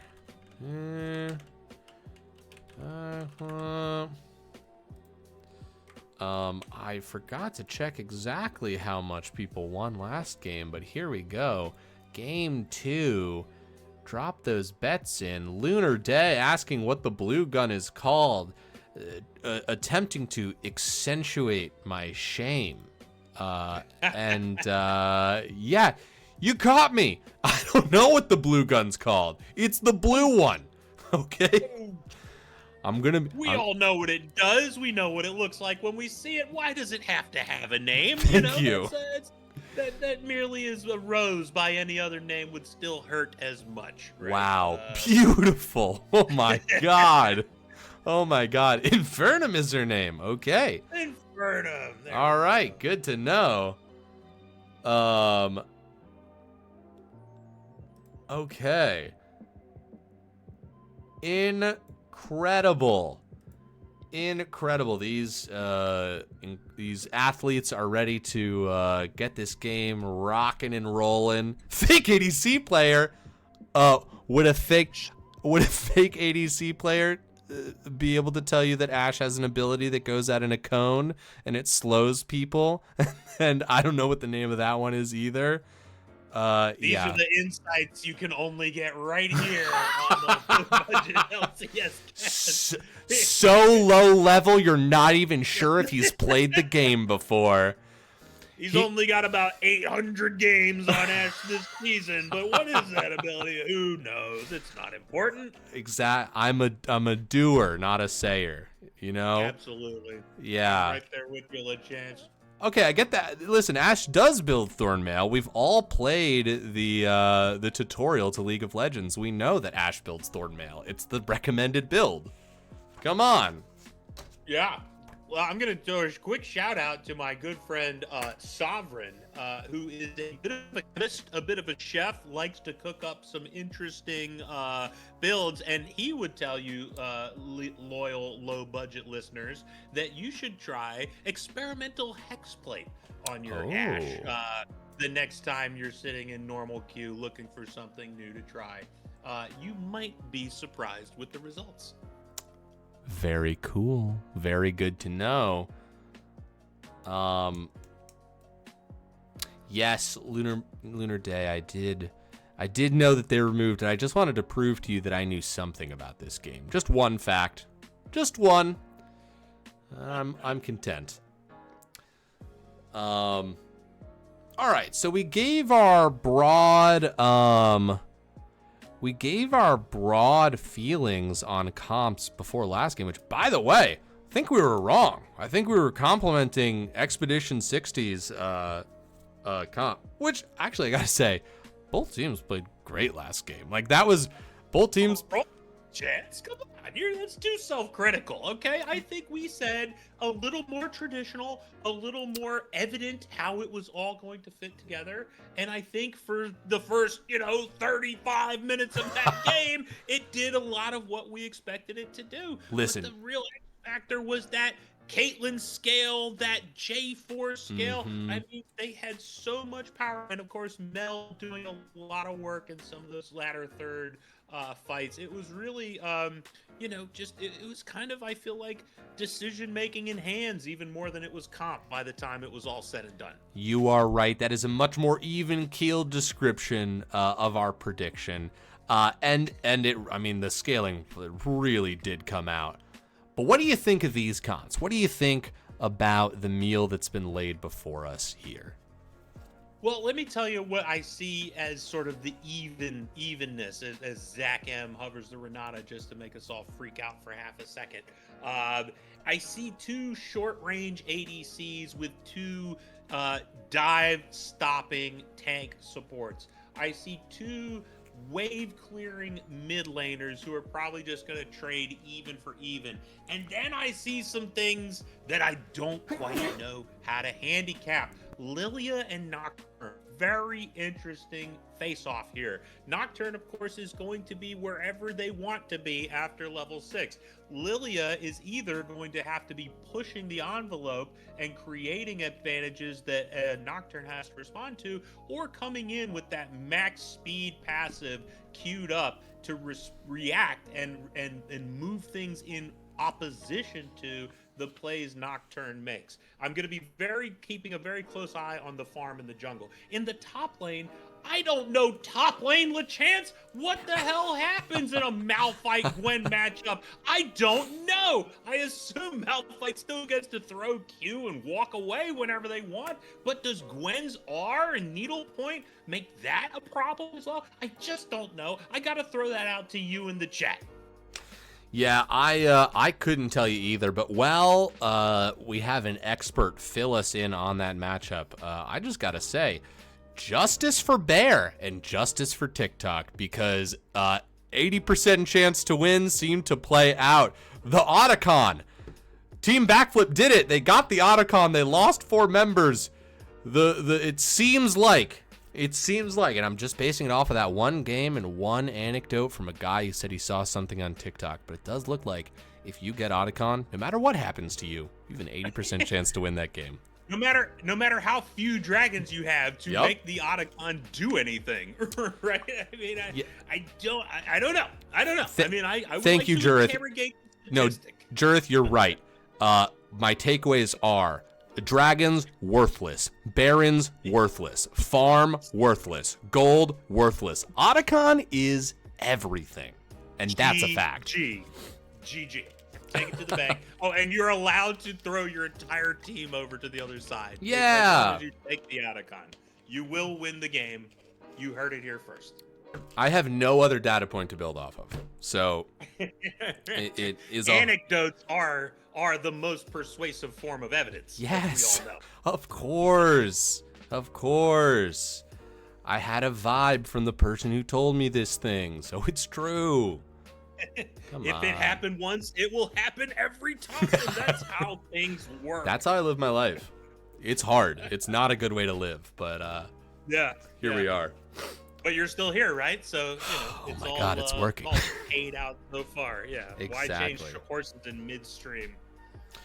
I'm sorry, did you say why change a horse midstream? Yeah. Why change horses in midstream? Do you not know that idiom? I'd like you to carry on. Yes, of course. The general theory, of course, is once you have begun crossing a stream on a horse, it is wiser to stay on that horse than it is to try to mount a different horse in the middle of the stream, because that's hard, and you'll probably fall into the stream, right? So take your horse that you're already on and just try to cross that stream, even if that horse seems like they're not having a great time and they're struggling a little bit. Still a better bet than trying to hop on to a new horse. That makes perfect sense, and it also makes sense why I heard my old grandpappy always say, practice changing horses because you might be caught in the middle of the river with a tired one. There you go. And it's all tied together. Wow, you've closed a narrative loop in my life personally. I don't know if we've affected anyone else out there, but I can only hope. I mean, you need this information in 2025. It's very actionable, sort of wisdom. There's still a lot of streams out there, and there are still a lot of horses out there. But right now, the only stream that we are too concerned with is the one in the middle of the rift.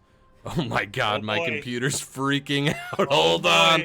This isn't working. I think something's happening, This but I isn't don't know working what it at is. all. Okay, hold on. Okay, we're here. That wasn't smooth at all. But what will be smooth is this level 1 invade. Oh shit, I did not change any of the logos or the thing that tells you. God damn it. God damn it. Well, I can tell everybody that that's Expedition 60 that attempted that level 1 invade, which got them absolutely nothing. A trade of wards in that tri-bush. Zachem will not have a ward for the next few minutes of this game. Otherwise, everything is stable and easy and chill. And we're going to head up to a very standard open level 1. God. Ooh, except Expedition 60. Trying to get in one of those front bushes and maybe hold a little bit of an opportunity over the heads of I Enjoy Lowell and Zachem as they enter the game. Am I even able to do anything right, folks? Goodness! Oh my God, this is a nightmare. Hold on. I'm pressing all of the wrong buttons. You know what? I think What do you think, Legit? I can hear all kinds of interesting things God happening. damn I it. have no idea what any of them are. Son of a bitch. This is. I think someone barriered. I'm pretty sure I heard a barrier. This is not going well. Okay, hold on. Oh boy. It's going to be so exciting when we all find out together what's happening. This. I can't wait. Oh Jesus! For the love of all that's good. Okay. Yeah, we're experts in building tension here. This is not great. Okay. Okay. Peter, I think Lachance needs to stop putting the ketchup on his hard drive. Stop putting it on your laptop. That's where we're going wrong. Exactly. Now. Wait, that didn't work. Oh, I hate this so much. All right. By the way, when I turned Streamlabs on, everything was broken. This 30 minutes before the stream. It was a busy day. There are snips about your content. Perfect. Thank you, James the Pig. All right. Whatever. We're going to work with what we've got. I've at least got the things on the right side. And that's huge. And look at that. You missed First Blood. Perfect. Blood. I did correctly hear a barrier. It was I Enjoy Lowell's barrier, which I assume they used in the process of getting that first blood, taking down the Poppy at some point in the recent past. Indeed. Just getting my bearings as we are seeing that Team Backflip, slight gold lead here from that first blood. Oh, wow, yeah, onto that Aphelios. Gotta be pretty happy about that. 2 Culling Blades bought as well. Can you get Smolder stacks? Well, you fucking got me because there's no Smolder in this game. Fully went to try and acquiesce to your request, but alas. Lunar, like, we're not having enough problems. You have to confuse legits further. That's very mean. Uh-oh.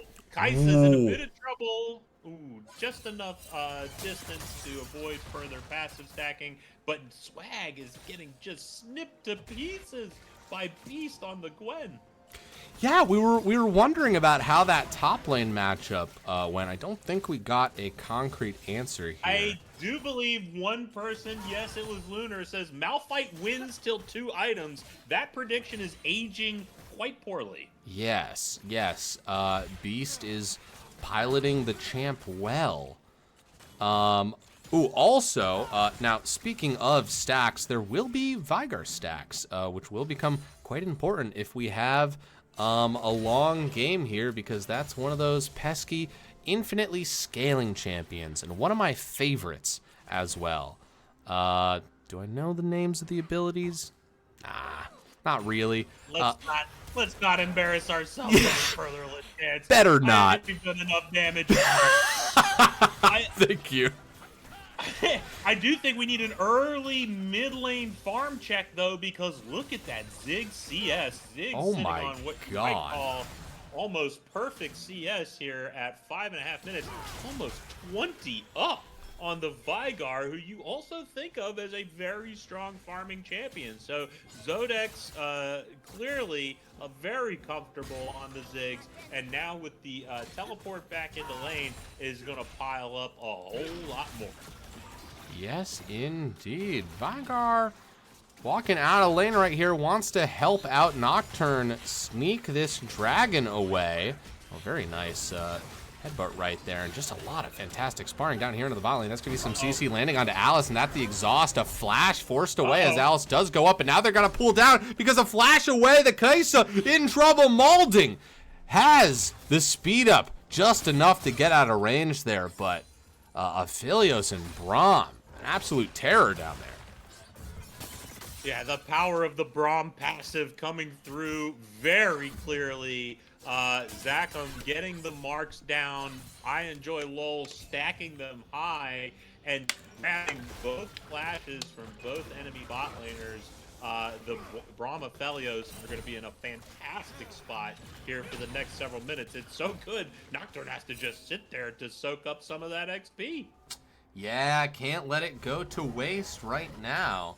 I do hope we get to see a little bit of this mid lane, because I mean, you're just so right about that CS lead. Zodex has done a really good job here. Just, I don't know if it's pressure, I don't know if it's through poke, but whatever they're doing, it's working. Yeah, and just look at the blue bars for the mid laners right now. Foolish is sitting on almost no mana, while Zodex is almost full. While Zodex is standing right in front of Foolish's tower. So Zodex is absolutely rolling through the bot lane right now. And we'll see if Nocturne is able to help relieve some of the pressure off of Vigar. Yes, indeed. Nice. Getting that teleport back. That's the nice, easy life for laning. Use that teleport to get back into lane. It's a personal favorite. And who's teleporting to the mid lane? That's Braum teleport. Braum! Braum! Okay. Zakum. Okay, but actually, why? For the grubs. Absolutely. This is actually quite brilliant, and we'll be able to... Oh, will they be able to jump in? Oh, they're able to get there, but just not enough health for any of that those defensive stats to help them out. And now Nutdrag's Swag is on the other side. Maybe he has to run away. That's a 4v1 Ooh. situation. Malphite doesn't want to stand up and fight to that right now. And it does look like you're going to have to concede these grubs over to Expedition 60.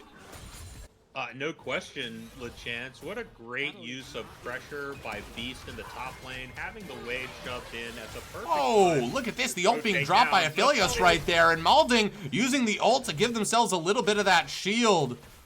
Oh, quite close. Wow. Zodex just dancing inside of the cage right there. That was so patient. That was so well done. That was incredible. Just dodges every single ability thrown at them, turns around, slaps them with the bombs and a couple of autos. Masterfully done. Done by Zodex. Doesn't even use the satchel at any point. A combination of just gentle poke followed by these shocking, always shocking, empowered Ziggs auto by plus Q. Just takes so much of the health bar away. Fulasaka, shockingly to him, I'm sure to them, sent back to the Nexus. Yeah, absolutely. Yeah, that originally started because he felt confident because he had an ally in lane with him. It was completely reasonable. Ooh, this is a thick wave, but they're just gonna run right past it. They're gonna draw out the Braum. Oh, that's an exhaust onto the Aphelios. Malding getting some autos out onto them, but not able to pop Kai'Sa passive just quite yet there. Ooh, big chunks of damage. Yeah, I was a little surprised there, LeChance, that I Enjoy LOL ultimately did not decide to follow up on a really nice Braum Q onto Malding. You had passive ability stacks available on both the bot laners for Team Expedition 60, but the better part of Valor sometimes is discretion, and I Enjoy LOL knew they needed a back and decided to call it off. Absolutely. Oh, maybe a little bit of a scrumble here in the river. Oh, the smite away. Classic smite off, and Zac secures it. Really nice smite, Q smite by Zax on the Lilia. Not the easiest champion to win a smite fight with, because each Lilia ability doesn't do a tremendous amount of damage outside of the W.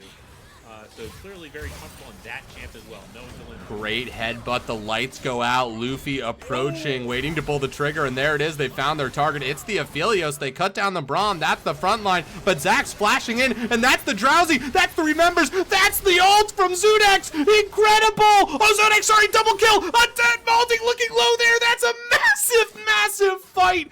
Huge, but actually gonna be pretty even here. I will say, Aphelios living through all of that. That was the main target, and the turn was just beautiful.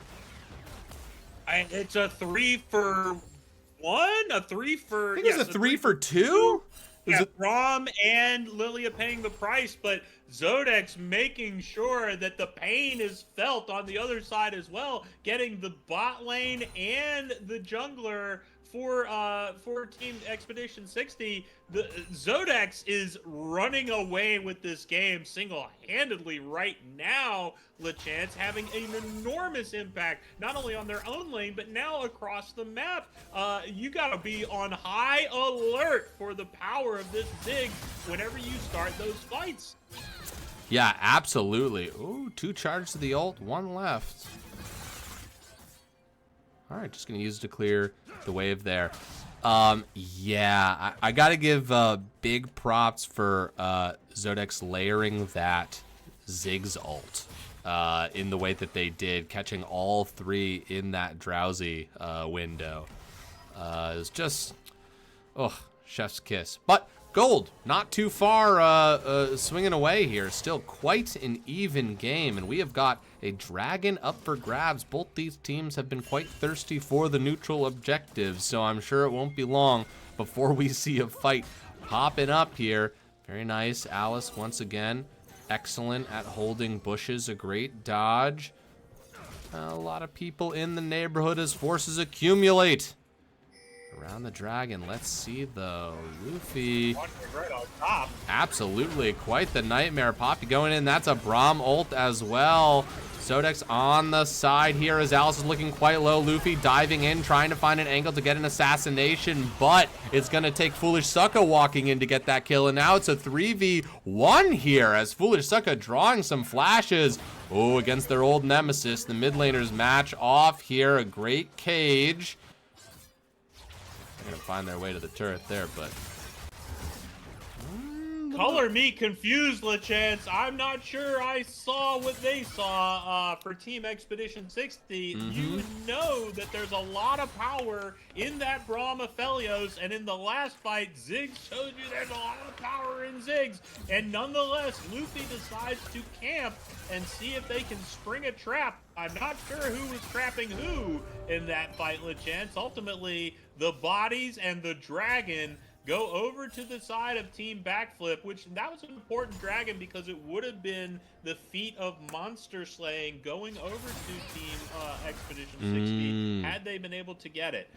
So that feat remains in play, and the overall feat advantage still sides with Team Backflip. Yeah, I think a lot of that kind of came down to the positioning.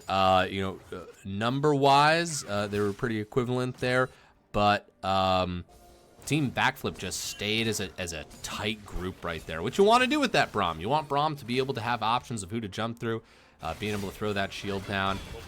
Oh, very nice. That was indeed a bait. I enjoy Lowell getting so much damage off onto Alice right there.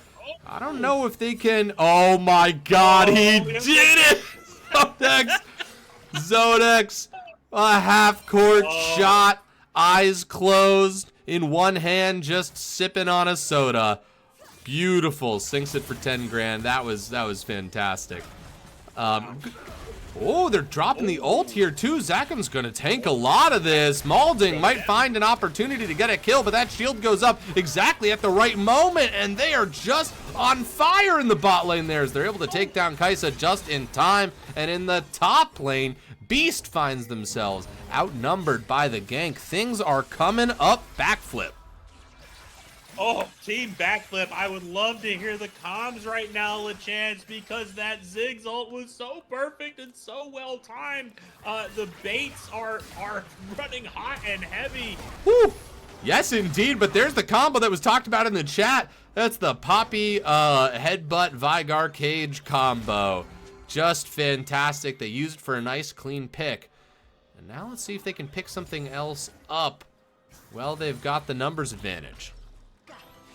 Yeah, great pick, great set play for Team Expedition 60. It was perfectly executed, great layering of the abilities, and I think that unlocks an easy Rift Herald. Yes, it does. And just the fact that they did a set play on the Ziggs. I mean, it shows that they're communicating. It shows that they've got the right target priority. And they got... Oh, Malding in a little bit of trouble right here. Not sure if they're going to be able to make it back to friendly lines. That's a tough combo to be against. Yeah, Kaisa just a little too far up, alone, far from a turret. So a bit of an unfortunate overstep there for Malding. But plenty of opportunity remains in this game, as we know, having seen these two dueling in game one. Yes, indeed. Now, I will say this. Expedition 60 has an infinitely scaling champion. We talked about it a little bit before. It is going to become very germane to the conversation, as they're going to need that power over time. And it might be part of a comeback here. Ooh, this Rift Herald. Yeah, we have yet to use it. They're going to use it to crack open this bot lane. Tells me they're going to want to fight more around these dragons. Nice, here we go. That charge, looking for the headbutt. Okay, will Luffy be able to get out of here? That's the question. That's a lot of people. I love what Luffy just did right there. Realized they were going to die, said, I'm actually going to take out that tower. Yeah, get your value, right? No, you gotta get something for that Rift Herald. You know, 80% of a tower health bar is not enough. You want the tower. So Luffy, recognizing that they were not going to survive, ensures that the tower doesn't either. Yes, indeed. That's the Aphelios ult. Alice, nice, knocking them to the side. letting Balding get away. Wow. Just, you know, you mentioned the infinitely scaling champion on the side of Expedition 60, and that could explain a little bit of the intense aggression we have seen here from the side of Team Backflip, wanting to try to get such a lead, such momentum in this game that that infinitely scaling champion of Vigard doesn't have time to get online. Yeah, absolutely. I mean, there can be a clock. Even if it does get to super late game, they certainly have tools to handle them. It's gonna, you know, there's still quite a few steps, but it feels like Expedition 60 is now in the seat that we kind of saw Team Backflip in last game. Wow. Okay. All right. That's, oh, Gwen putting out some damage right there. Still showing they've got some fight in that matchup. Yeah, Gwen on Riftmaker, offsetting some of the natural advantages that Malphite with a Thornmail, or rather a Bramble Vest, and the what is that item? It's not Sunfire. It's the Which other one? You want me to click on it? Yeah, give me some of that. The AP burn item for Malphite. Halo Radiance. Yeah. One of my favorites on the tanky boys. You get a lot of advantages as Malphite in that matchup, but Gwen being piloted beautifully by Beast sends Malphite back to the Nexus once again. Yes, indeed. We've got a dragon being worked on by Lilia here. That's dragon number 2 being picked up by Team Backflip. And, hey, there's that Otacon. I'm not saying nothing. 80% win. Let's go, 80%. Listen, 80% it's an 80% buff to your chance of winning the game. I mean, what's to... Who doesn't want that? Who doesn't want it? Right? We know it's powerful. It's just how powerful and under what circumstances. Yes, indeed. Now, I was a little surprised, LeChance, that Lilia was able to just go 1v1 that dragon without anybody seeming to notice or care. Look at Zodex just taking down God. 80% of Luffy's health bar just for walking near him. Unbelievable power coming out of that Ziggs. Yeah, truly. Yeah, it is a wonder to watch Zodex just slap people around. And we have got quite the fight cooking up here in the top lane, but those ult charges don't connect with the Malphite, and that is key to taking down that mountain. Instead, we're going to cast our eyes down here to the Otacon, and it is going to be Team Backflip. We know Team Backflip loves their Otacons, and they are going to go for it in Game 2 in the same way they went for it in Game 1. But a little bit stronger. Okay, let's see what gets cooking up here. The lights do go out. Luffy goes in, but kind of low health. He's going to get taken out pretty quick right there as huge circles dropped onto the health bars of Expedition 60. And a nice snipe from Zakum over the walls. They get that slow, and Zax is cutting off lines of escape as well, even with the ult from the Kaisa. That is going to be a clean sweep there in that team fight. That's the way you want the Otacon to go. You want to get it, and you want to kill anybody who tries to stop you. Team Backflip doing exactly that, getting what I would think we can all agree is a nice advantage toward their chances of winning Game 2.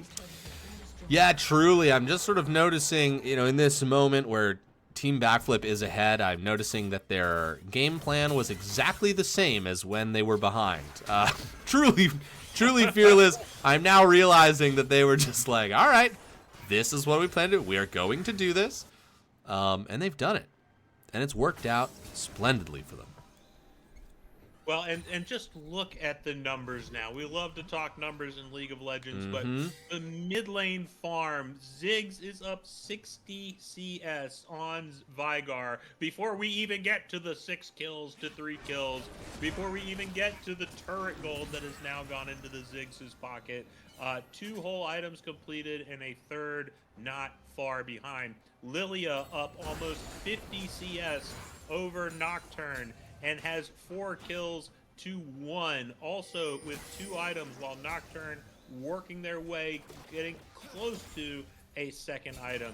Malphite has actually done a really nice job keeping Gwen at bay, taking those needles to the face, and yet queuing and walking away. So Lunar Day, maybe you're right. That 2-item spike has yet to hit for Gwen. We'll see if Beast is finally able to get the kill over the line on Nut Drag Swag.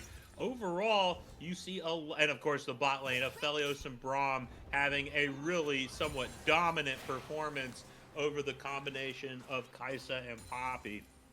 So you start to say, okay, where do we have opportunity if we are Team Expedition 60? You look at that infinitely scaling Ziggs, who now has Seraphs and a fully stacked Rod of Ages online, going to be getting a lot of more popping coming out of that mid lane Vigar. That feels like a strong play. You do have one dragon. You do have 3 grubs, so you're looking for some wave push, you're looking for some tower damage, but mostly you're looking to stall. Give that Vigar time to get huge, let Kaisa get the evolutions on board, and see if Gwen can get to that breakpoint. Yeah, could not agree more. Yeah, they've still got a couple of phases to unlock there. Oof. Very nice cage, shutting off that avenue right there, and Malphite, I mean, cut away, but I believe Malphite was getting ganked up there, and they were able to survive that onslaught. Maybe we'll see something here in the mid lane. But yeah, I mean, just so much power coming out of the side of Team Backflip right here. You're gonna have to slow down the pace of this game if you're Expedition 60. And I believe Vigar will be working towards Death Cap now. That is a huge item on Vigar of all champs, who's just gonna keep on adding AP bit by bit by bit. Now this is another dragon spawned here, and I don't know about you, Jurith, but it looks like Team Backflip's got the inside route. I don't know how you even get there at this moment, LeChance. If you're Expedition 60, and a failed attempt to contest this dragon right now could spell you your game. So I respect the choice to just lay back, recognize, yes, it's Soul Point. You don't love giving that over, but what choice do you have? You have to play the long game. Keep your perspective, your wits about you, and play for a little deeper. Play for that Rabadon's on Vigar.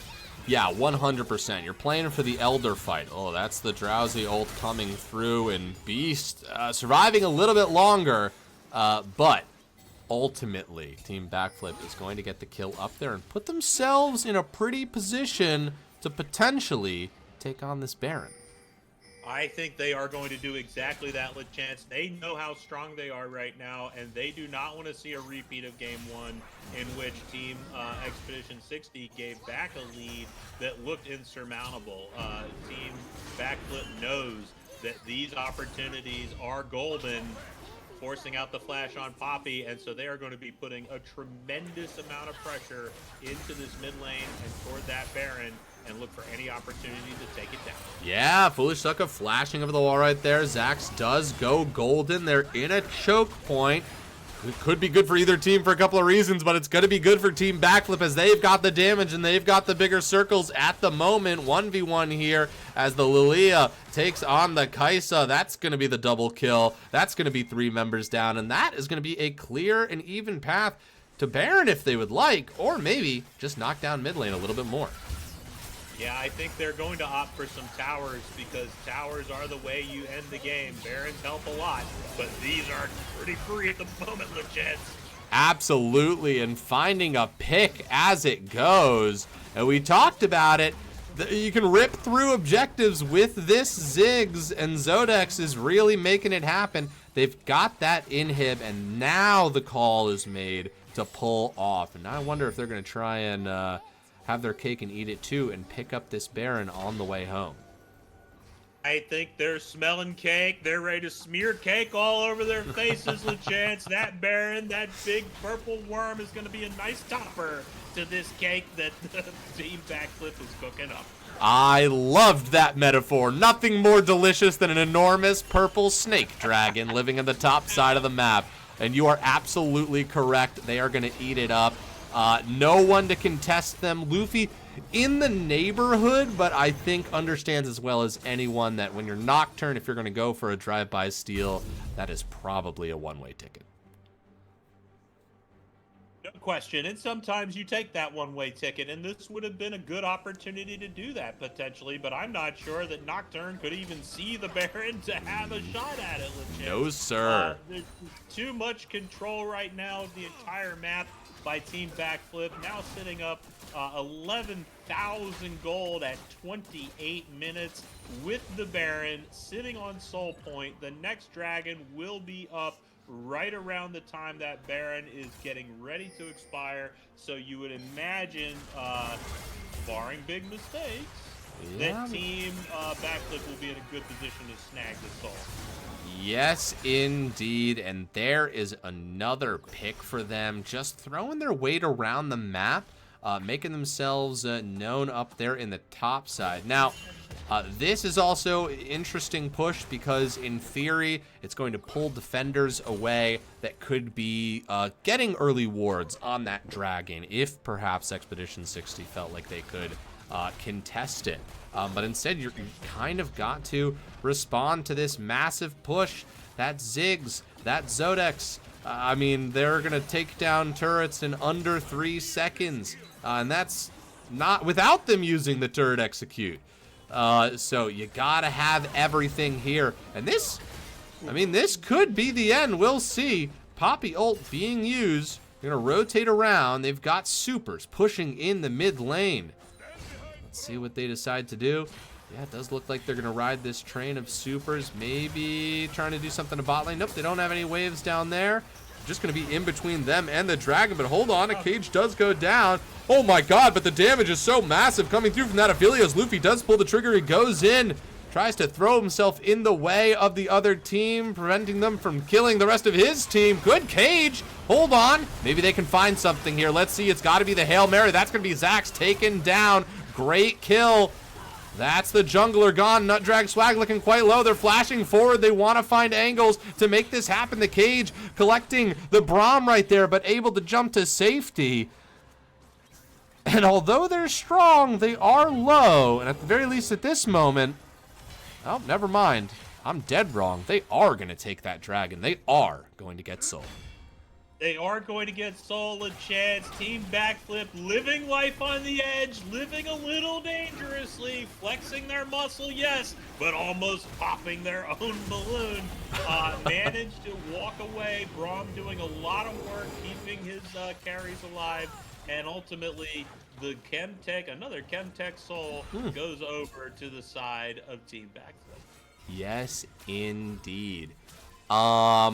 They love it. Or no, sorry, their first one, second one of the series, but now they have it's another Chemtech Soul, though. It was a Chemtech Soul in the yeah.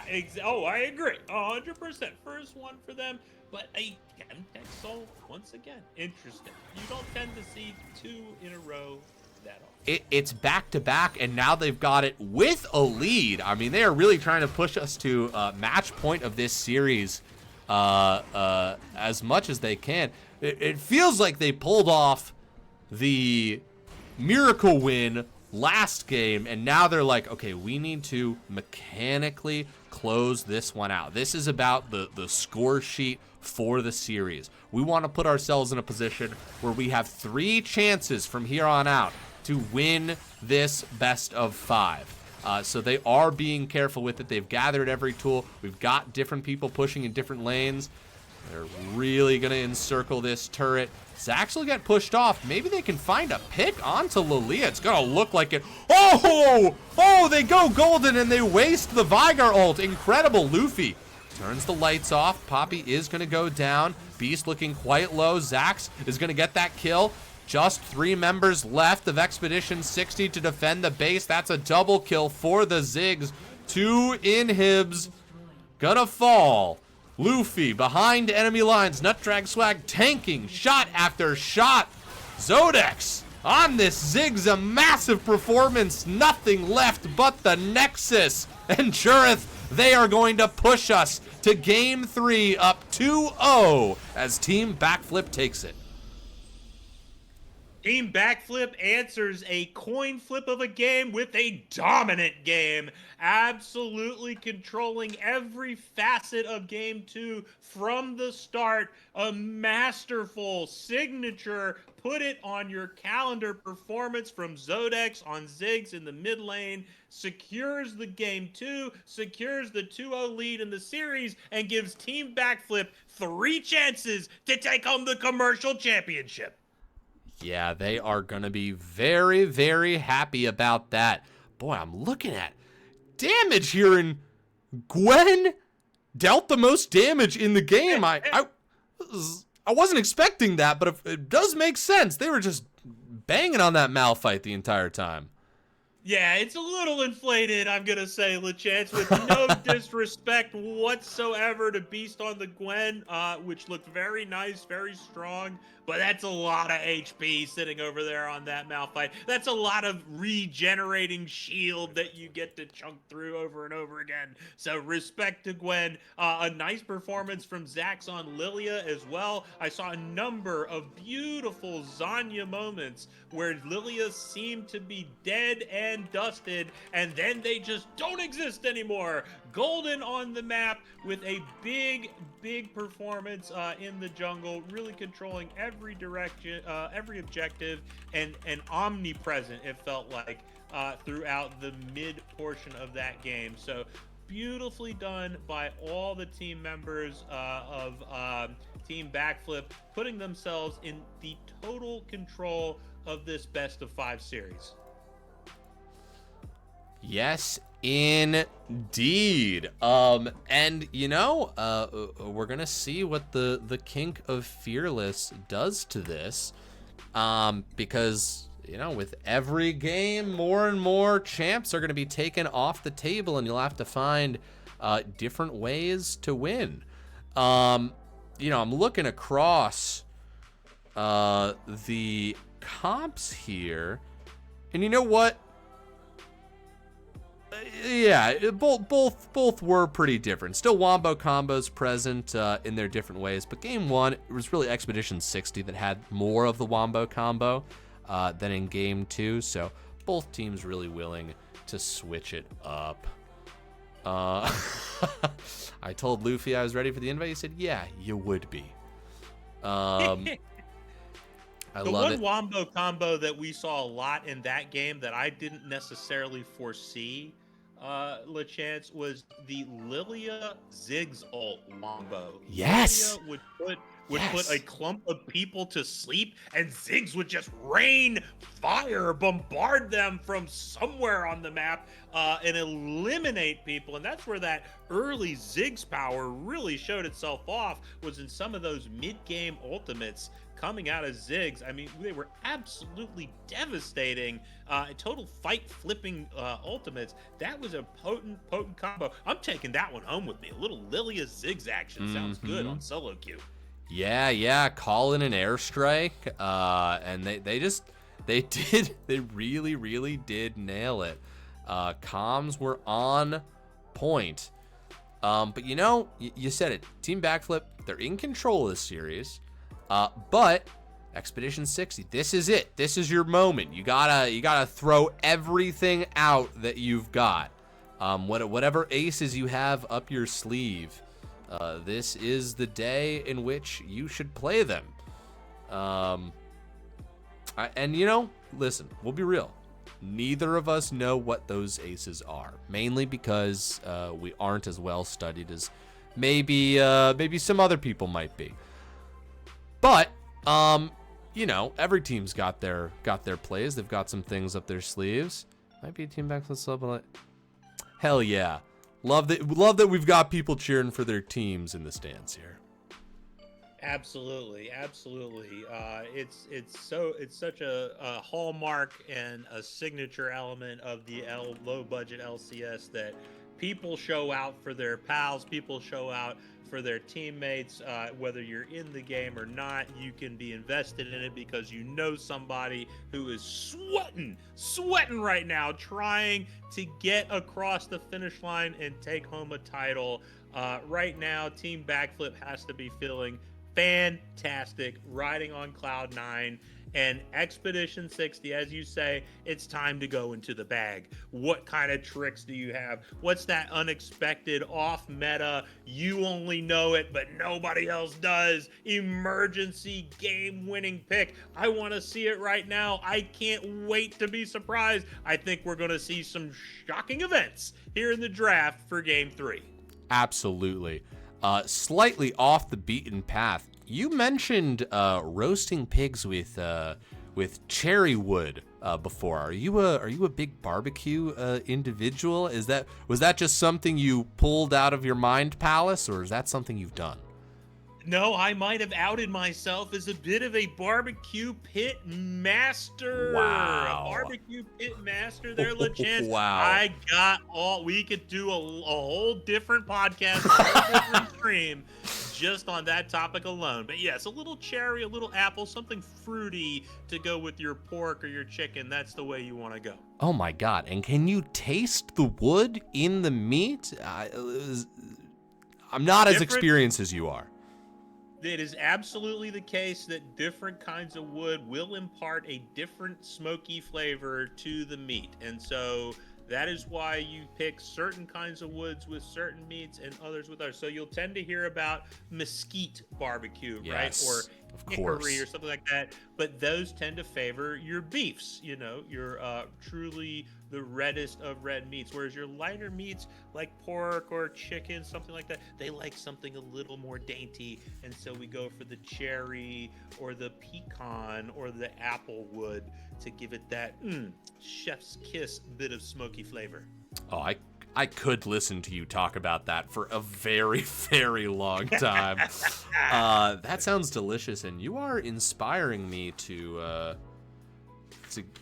get some barbecue as soon as I can. What state do you believe, or what region do you believe has the best barbecue, in your opinion, or is the answer your very own backyard? Well, let's be very clear. You will not buy any barbecue anywhere that's going to be tastier than the barbecue you will find in my backyard. So you just mosey on down I-95 sometime, and we will make sure that you walk away a very, very happy man. That's a delicious offer. Regionally, this will start wars. We will have, people going to the mattresses over this. But I am a purist. I am an old school barbecue soul. I like a very simple vinegar based with a lot of hot pepper. That's right. We're talking Eastern North Carolina barbecue is the best barbecue in the world. I will stand by it. I have tried them all, and nothing will beat the incredible pop of flavor that you get from a heavy dose of vinegar onto some perfectly smoked pork. The silence you're hearing is me writing down what you just said. Oh, yes. Now note that's Eastern, LeChance. Oh, I've got that is underlined, friend. It's a whole different deal. South Carolina, it's a whole different deal. Okay, this is very regional. Eastern North Carolina barbecue. Take it to the bank. I absolutely will. My best bud is from Texas, and he has a lot of opinions about barbecue. And you have given me a delightful arrow here. I'm gonna see what he has to say here. Oh, Tiny Hand saying Texas BBQ. Listen, Bryce would agree with you. Look, Chasey's coming in for the same, which, by the way, Chasey's throwing out KC, Oklahoma, Texas, as though they're the same thing. They're not, Chasey. Okay, so you're going to have to narrow it down a little bit, my friend. Fight. But I understand you Texas folks, but let's first of all level set. If we're talking Texas, you're talking brisket. You're talking beef, right? You're talking burnt ends, okay? I'm talking Carolina. I'm talking pork. So right there, we're in a whole different universe. We haven't even gotten to sauces yet, okay? We're talking about which meat do you start with. So this is an incredibly intricate, detailed, and emotional debate, LeChance, which we will never find resolution on, ever. I'm so happy. That's listen, I agree with you. I don't think I've ever even seen a barbecue place. Of course, I am up in the north here. Our barbecue is not as good as our pizza is, but I'm genuinely don't think I've even heard of Eastern North Carolina barbecue. But I'm gonna hunt it down. I'm gonna find it. Oh, Korean barbecue, I actually haven't had. I know it's kind of crazy that I haven't had that. I know it's very popular, but I've heard it's an experience, and I want to go somewhere. Have you had Korean barbecue? It is absolutely. I have had it. It is delicious. I do want to be clear. Grilling is not barbecue. Yeah. And that Korean barbecue, that's grilling. Okay, we're taking a little bit of meat and we're heating it up at a high temperature quickly. Sure. Barbecue is low and slow, baby.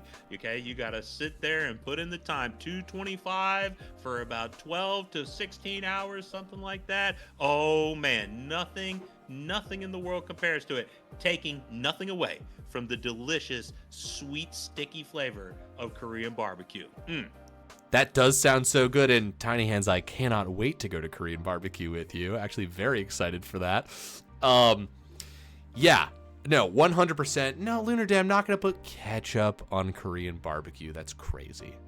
That's crazy talk. All right. Listen. Somebody watch him closely. Okay, I hear the words, but I want to see the action. Listen, I'm not an uncultured, fool here. Yesterday, I was feasting on some delicious Tibetan food. I was munching on some wonderful vegetable momos, and I had a delicious hot chicken tteok soup. So fucking good. I love Tibetan food.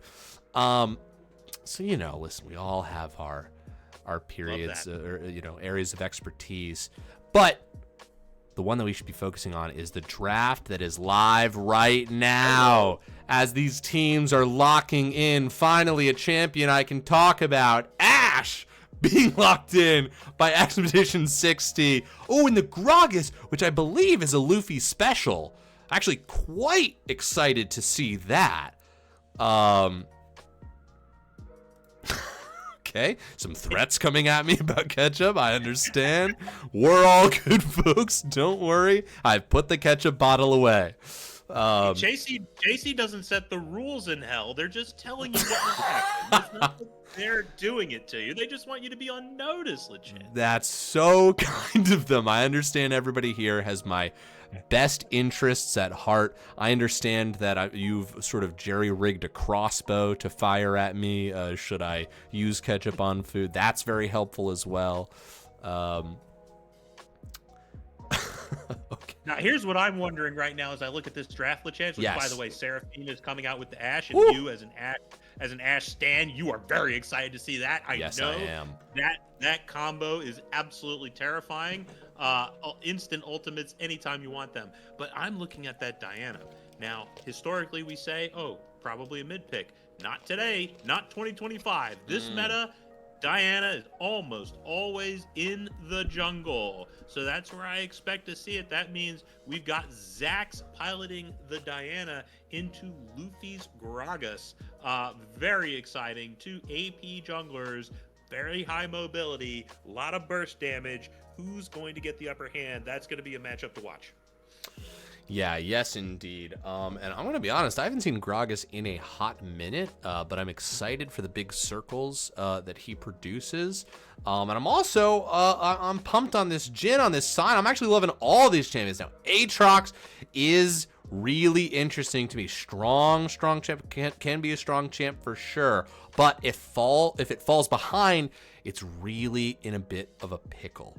You need to be able to sort of fight through the pain with Aatrox. So if that's going in top lane, we are going to have our eyes glued to top lane to see how that plays out. No fucking way. Is it the Yasuo that we talked about in game 1? Oh my god. It is. It is the Yasuo that we talked about in game 1. Oh. And the knockups are there between Sion and Diana. Lots of opportunities to trigger that Yasuo ult.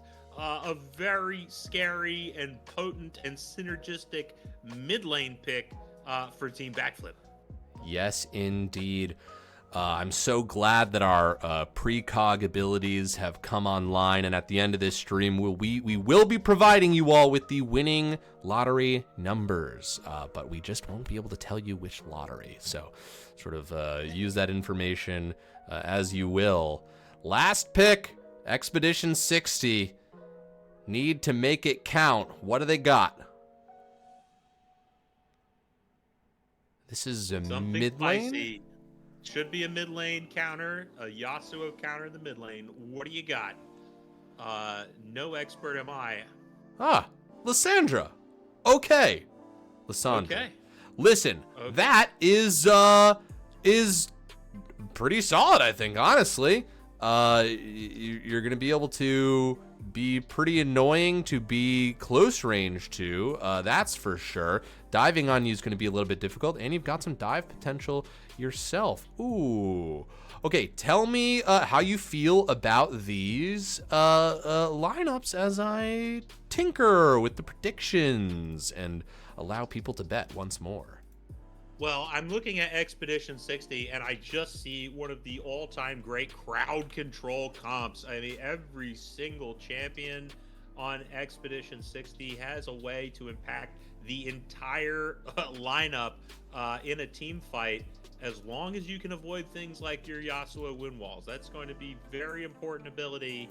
That wind wall can stop Ashe ult, it can stop Sarah ult, it can interrupt Gragas barrels, and so very important cooldown for Team Backflip will be the Yasuo wind wall. On the other side, Team Backflip has, a pretty strong synergy comp. I do like the interactions that are possible with Diana ults, Sion ults, and Yasuo ults all coming together in another, again, a team fight context. So I like the engage for Team Backflip. They have many ways to go forward and to go in.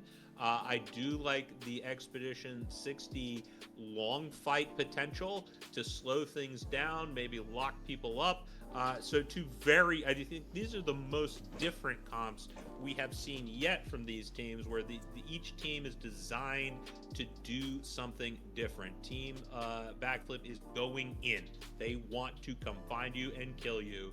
Team Expedition 60 is looking to do a little more selectivity, but very potent surprise attacks with Gragas, with Ashe, with Seraphine. That bot lane, better watch out.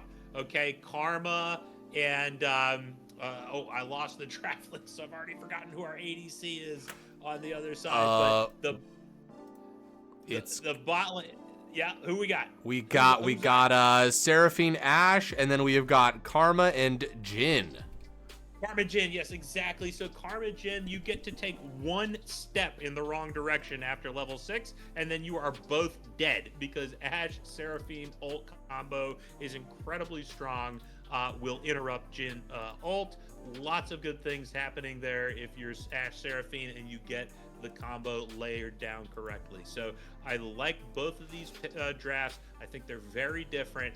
I do think this is one that is really going to come down to champion mastery and piloting.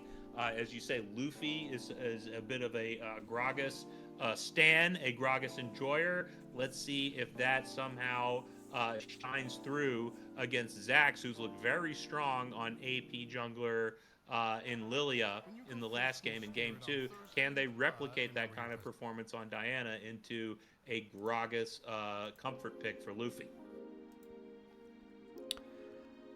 I'm right on the border of sneezing or not sneezing, and I can't tell what's going to happen. I hate that. I always try to push it over. Like, I'm just trying to get to the sneeze.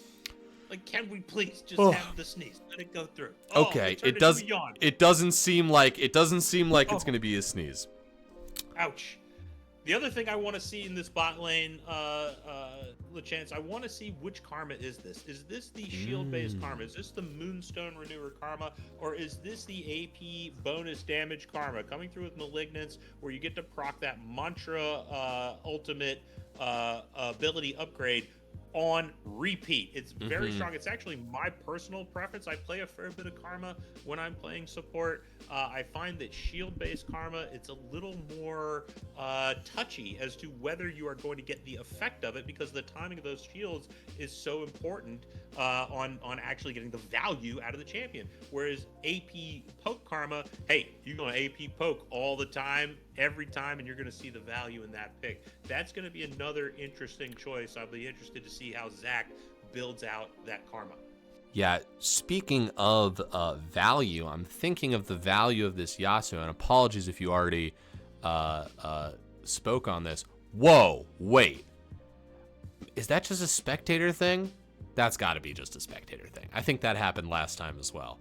Where they're all out of order? Yeah. I was like, yeah, Yasuo jungle, Jin top? Yeah. Whoa, they're geniuses. But yeah, you know, the knockups available on the side of Team Backflip, you know, they're limited, right? We've got them from the Diana, we've got them from the Scion, and then it's going to be all about self-sufficiency. It's going to be all about the setup, and we're going from very different champions, right? We're going from Ziggs, AP Artillery Mage, to the Wind Warrior himself, up close and personal. So that transition, I'm going to keep my eye on. I'm really, really curious to see how it plays out. And again, to your point of the wind walls, right? There's a lot of great wind wall targets here. And you just got to make sure you're on point with it. And we'll see. Dragons, right? We've seen this. These have been team fight games. These games have been all about the team fights, in my opinion. The games have been won through blood. Still getting roasted for one thing I said 2 hours ago. Shouldn't have brought it up, but here we are. You're a marked man, Lachance. You are marked. The Scarlet K. The Scarlet K is on. The Scarlet K. I will have to take a picture of the next ketchup-less steak I eat, just to prove. I don't put ketchup on my steak. I just used to. Oh, and they're never sure, gonna believe you. It was into my 20. Well, I see Tiny Hands a lot, so he should believe me. He's personally just fucking with me. I eat food at his house a good amount of times a year, so he's just piling on for his own enjoyment. 10 years of ketchup-free steak picks before we're gonna believe you fully reformed. You have come over to the light. Damn it. God damn. No, this was already beaten out of me by my Texan friend. You don't have to hide the ketchup. I didn't put ketchup on a vegetable momo. You're insane, dude. I wouldn't put ketchup on any Tibetan food. It's perfect the way it is. Perfectly seasoned. That is one of the marks of great cooking, isn't it? Is when you don't do anything to it. Like it arrives in front of you on your plate. You take that first bite. You're like, this is exactly what it should be, right here, right now. I need nothing. Yes. Listen, I grew up eating a lot of plain hamburgers. Okay, ketchup was the seasoning in the house. Mom, I'm being bullied. Oh my god. All right, here we are. In Game 3, the rubber match, as they call it. Everything is on the line. This isn't just about earning a Discord tag. This is the honor, the validation that comes with it. This is about the time that these teams, that all teams have put into this season. Because the two teams that are standing here today, they represent all of the practice, all the hard work that every single team, every single player, every starter, every sub put into this season of the low budget LCS. And here we are at the end of this commercial season. This could be the game. This could end it. Or maybe there will be more. Maybe, just maybe, we'll witness an incredible reverse sweep. Who can say? I can't, because I'm not a time traveler. Not just yet. I time travel as we all do. 1 second at a time. And forward. I maybe thought they were going to start fighting during that, so I kept talking, but they didn't. Here we are. Where's first blood going to happen, Jurith? Where's first blood gonna happen? It's where it happens every time, LeChance. Somewhere on the rift. That's where it's going to happen. And I can't wait to see it happen again. Holy shit. He's right. He is right. We haven't even seen it happen yet, and he's right. Oh my gosh. Isn't it great to be right? It truly is. It's an incredible moment. I'm so excited to be here with you, and I can't wait to see if this is the crowning moment for Team Backflip, or if it's the beginning of the redemption story. The all-time comeback heroes, Expedition 60. Let's find out together. It's going to be a wild ride. Absolutely. Listen, Expedition 60, they want to go on a journey, right? So this is, if it's going to happen, this was always going to be the way that it happened. Also, and if they do, listen, it's early to be talking about this. Very nice. Jin CC coming through. They've got the level 2 advantage, and they want to press at Alice with a nice stuff right there. Jin, not the longest range in the world. You can stop him from getting close. You'll be just fine. But we can talk about the psychology of best of 5 series. If you are down 0-2 and you win game 3, then the pressure really starts to get put on. But we'll get to that when we get to that. Junglers, we've got maybe an early gank here in the mid lane. Peep that Gragas in the topside bush. The first possible level 3 jungle action. The junglers have opted for full clears each game up to now. Gragas waits a little while, sees that it's not coming together, and moves on to clear their blue side jungle. That's maturity, right? Didn't see an opportunity. Oh, nice. All right, one turret shot taken there by Zodex.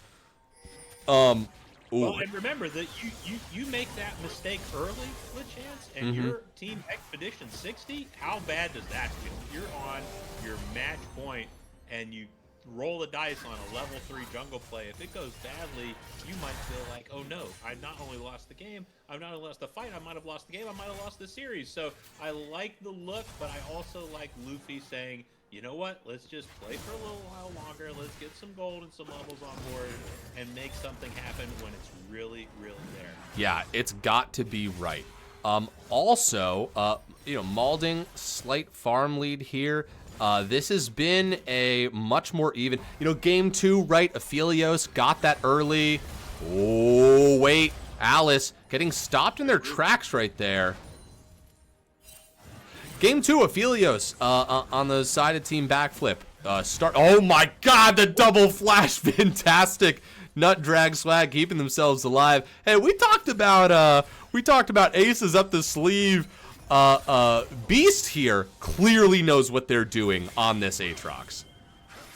Beast has had a nice series overall. Hasn't had enough opportunities, I would say, to really flex the power that they've been able to accumulate with some regularity in that top lane. So maybe this is the one, LeChance. I mean, Beast is going to want to be in those team fights. Is Sion going to join, or is Sion going to be looking more for splits? Oh. Yeah, we might be seeing first blood right here as Zodex looking quite low, but Luffy pulls back, does not want to dive under that tower, and reasonably so, as Diana turns the corner. God, Beast has been on top of interrupting those knockups.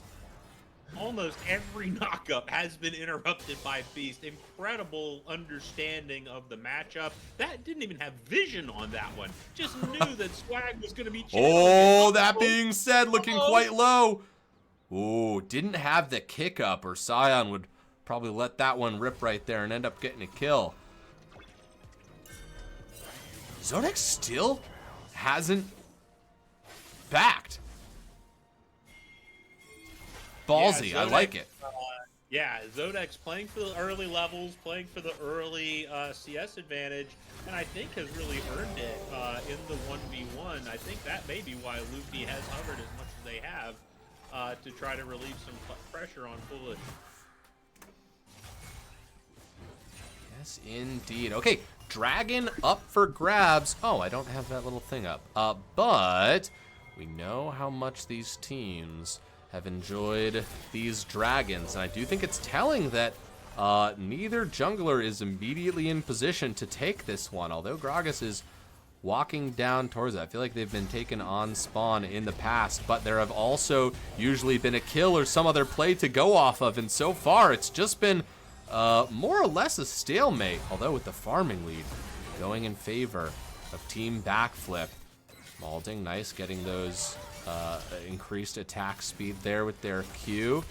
Letting those autos rain down and just chipping away a little bit at a time there.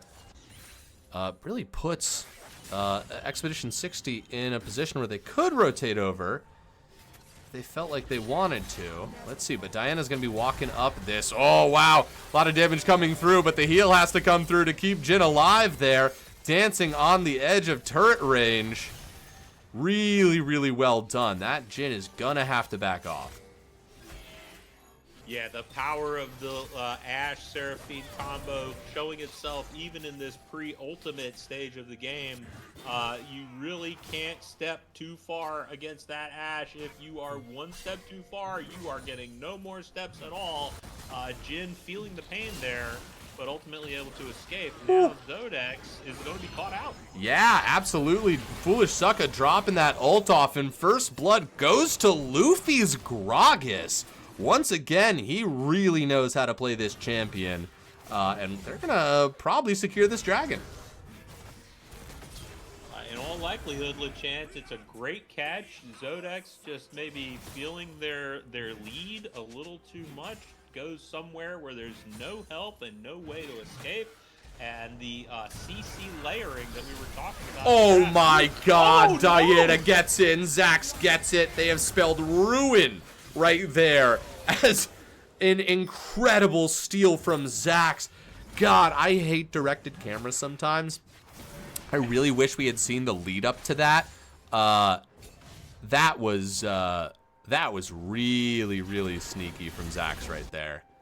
Yeah, I mean, I think we saw enough of it. LeChance, Zax just ran in, dove, and spited the dragon. I mean, there wasn't a lot to it. With the really nice element added on was I Enjoy Lol popping in with the Jin ult from behind, putting down enough damage to secure the kill on Luffy. So a drag and a kill over to the side of Team Backflip. Yeah, I mean, that's they got away with robbery there, and they're gonna use it to great effect. This is a team that knows how to keep its leads. And immediately secure the grubs. So two quick objectives, the two early objectives just fall like dominoes for Team Backflip. Very well done. Yes, indeed. Zudex looking for some knockups there. I'm excited for our first Yasuo ult of the game eventually. Oh, deep fried Oreos and ketchup. It's a nightmare. Jesus. I wouldn't eat. I'm not a big deep fried guy either. Oh, Ash Arrow. Let's see where it's going. Artillery strike being called in. Okay, it does. No. Just a visiting arrow. Cruise missile cruising on by. Yes. Yes, indeed.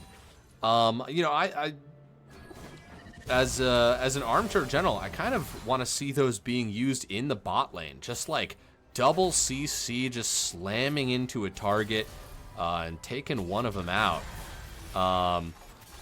Got Gragas. Completely agree, LeChance. It's such an easy combo to hit, right? Either one of you can start it. Seraphine can pop their ult first, or Ashe can pop their ult, and the percent chance of hitting is so high in that bot lane. That cruise missile might hit something, it might not. And it's, you know, not the longest cooldown in the world, but, you know, it definitely is an important tool that's now not available for what is developing right now in the bot lane. For sure, for sure. Go for that layup. You don't need the half-court shot. But it looks like they're able to defuse that situation right there. And yeah, I mean, with both of those neutral objectives gone, it's just sort of in this laning phase, but Beast is chipping away at Sion in fights, it feels like. But when you look at the farm, you still see that Sion is just being patient, collecting farm, you know, ooh. Edge out that gold lead right there. No. Nobody saw what happened to that No. kid. It's all right. Yeah. We know it's early in the game, Swag. You're still building up the power of that kid. That thing will get chopped soon enough. Yup. Yeah, we're into that well into the third hour of the series. Yeah, still a gold lead for Sion, about a 300 gold lead. Similarly in the jungle, you've got a gold lead for Team Backflip. Yasuo a little bit up as well. Jin just a little bit up as well. And then the supports are we can really call that even, but we're just seeing these tiny advantages all breaking a little bit towards Team Backflip. Which they add up to about 1,000, right? All those little advantages here and there give about 1,000 gold lead. But don't forget what may be even more significant is right now that one mountain dragon and those grubs. If Sion can start getting into that tower, watch the power that those grubs are going to have. Yeah, absolutely. He is going to lay that tower low in no time at all. We've got some people gathering a little bit early. They're doing their due diligence here because this truly is not early at all. This is the infrastructure. We've talked about it every game. Get those wards. They are the safest way to travel through your jungle is with full vision, full allied vision. It's what you need. And Team Backflip has gotten pushed off. Expedition 60 has that inside track. And now they just need to make sure they can secure this one. No steals from Zax here. Yeah, absolutely.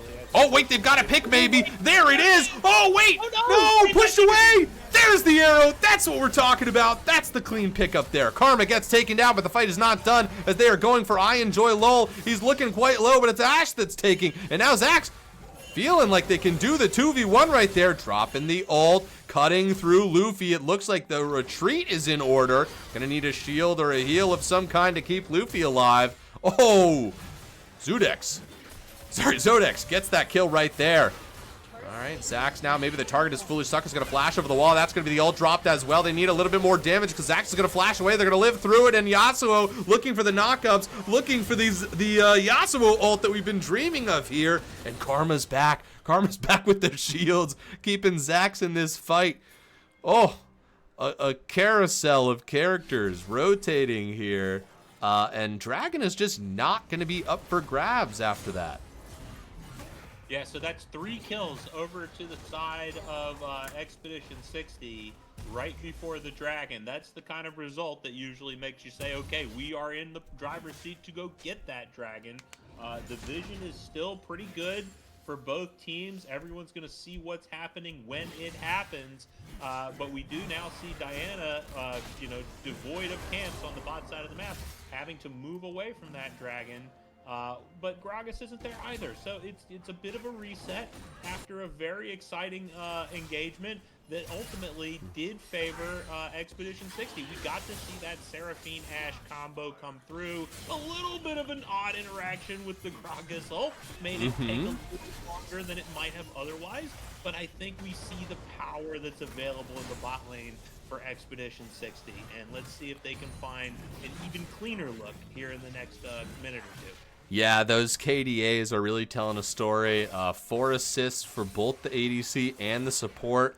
Many a time I have, oh, here we go. Maybe another pick here. On to, whoa, Zodex right there is going to get picked. They have all the CC in the world, and I like how they're doing this. They are, oh, look at that. The flash in front of the Cyanol, not letting him escape. Beast trying to hunt him down, trying to get this kill. One more auto will do it. They get the kill. And now they're going to peel off.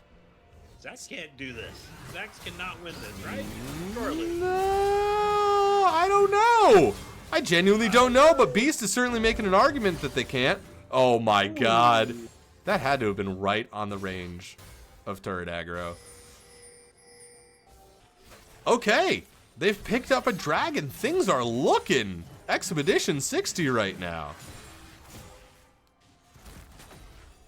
Clearly, these are the champs that they were thinking of, and they said, okay, we're not going to leave anything left behind. We're going to We're going to get ourselves on some very powerful champs here. I think they probably caught Ashe. That's fair, but it will be traded for this Rift Herald. The fat lady ain't singing yet. You are absolutely correct. No one should ever give up in their series. You always fight till the last second, take every opportunity that's handed to you. And Expedition 60 is going to do exactly that. 4 minutes till the next dragon. 4 minutes till that next big neutral objective appears, and you've got something classic to fight over. But until then, back to laning, back to fighting over vision. What do we got? Lane assignments, Lissandra in the bottom lane right now. We've still got this this top lane matchup cruising. Nutdrag Swag says, hey, I'm going to take the brunt of this Aatrox. And Beast just keeps jostling around trying to find the answer to that Scion puzzle. And Ashe in the mid lane. Pretty classic. Rotate that bot lane into mid lane. Both teams are doing it. Everybody's doing it. It's the shuffle.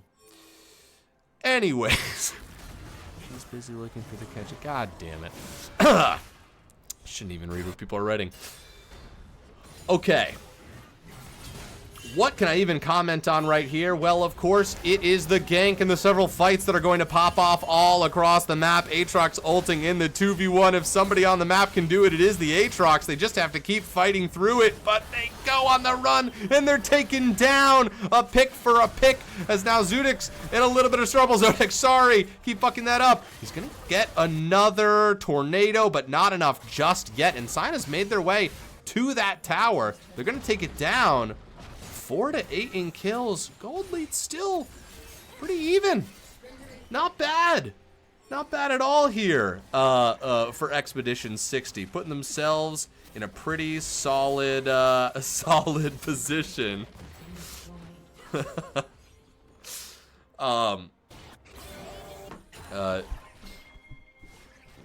Apologies. So, teleporting back up to the top lane. Not at all put out. Beast is back up to farming. Even farm up there in the top lane. Pretty good. Where's Nutdrag Swag gonna go? Probably gonna make their way back up there. Another dragon in under 2 minutes. Maybe still a little bit early to be throwing down some wards. But you know what? They're gonna walk up together. They're gonna find their space. They're gonna take it. They're gonna be brave. You know? You deserve space, and sometimes you gotta take it for yourself, and that's what Team Backflip is doing. Luffy waiting in the wings, going for oh my God, tries to go for the whole explosion right there, but now Karma's here. I do not know. Oh, there's a lot of damage coming out of this Gragas. Lissandra's down there as well. Ashe is gonna get caught out by Zax, who's gonna drop that ult, pull them back in. There's the second dat. I mean, my God. It's exactly what Diana is supposed to do, and they pull it off at a pretty crucial moment. They'll be back up before Dragon, but still allows Team Backflip to roam around a little bit. And a good reminder that Diana, they catch you out alone.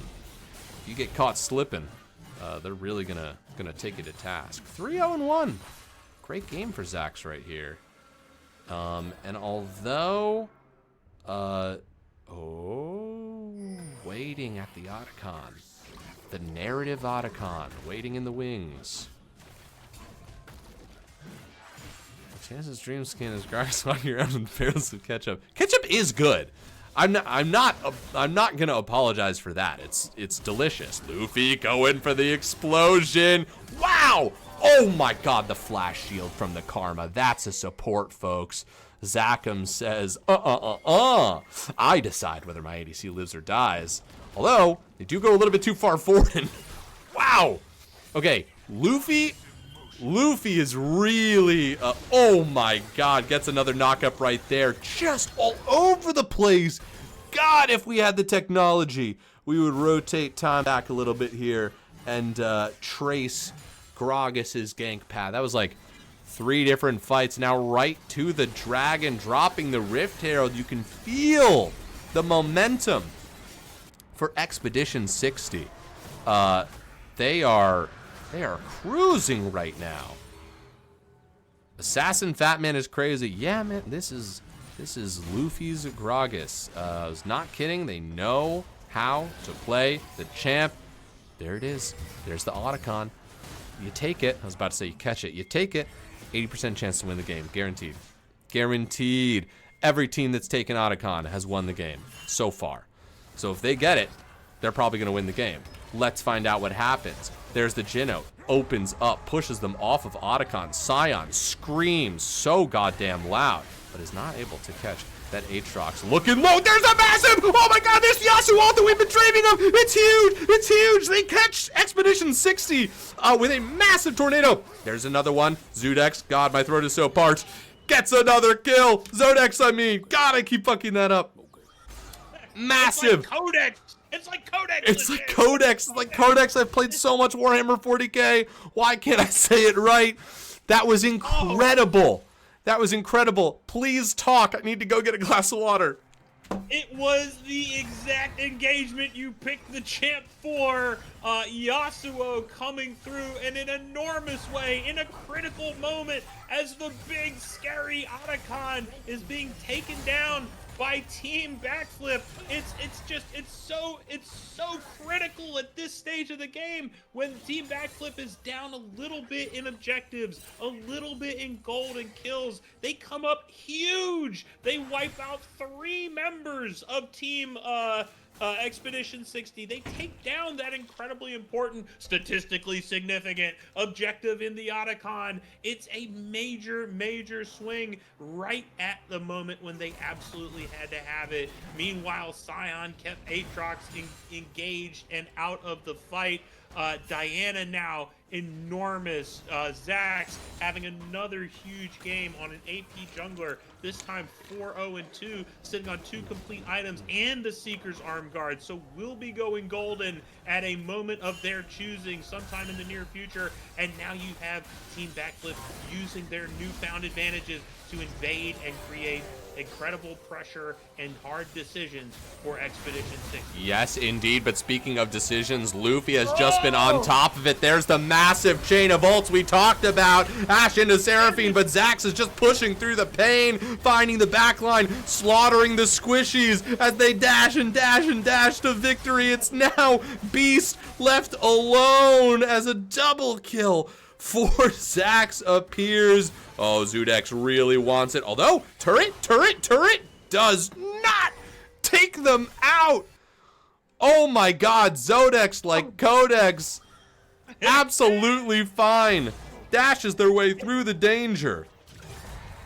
It's a 4 for none. It's towers for none. It's a huge, momentous, potentially game and series ending sequence for Team Backflip. They have all the mojo right now, the chance. Can they see it through to the finish and become the commercial division champions in a 3-0 sweep?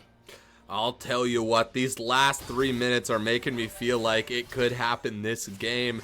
I'm not sure what you caught, but there was a really powerful, like, couple of minutes there for Expedition 60. Especially Luffy was just chain ganking for a while. I mean, pick after pick after pick. Set themselves up really well, but that Otacon, that's where it all just shifted. And once again, I mean, Otacon may well be the key to winning every League of Legends game. It is absolutely a potentially decisive turning point in every game.